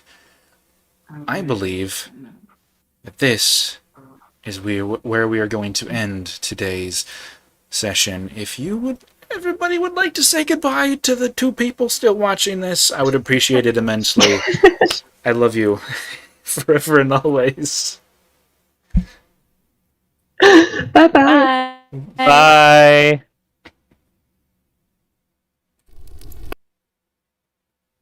Oh no. Oh Nobody no. said anything. Nobody said anything.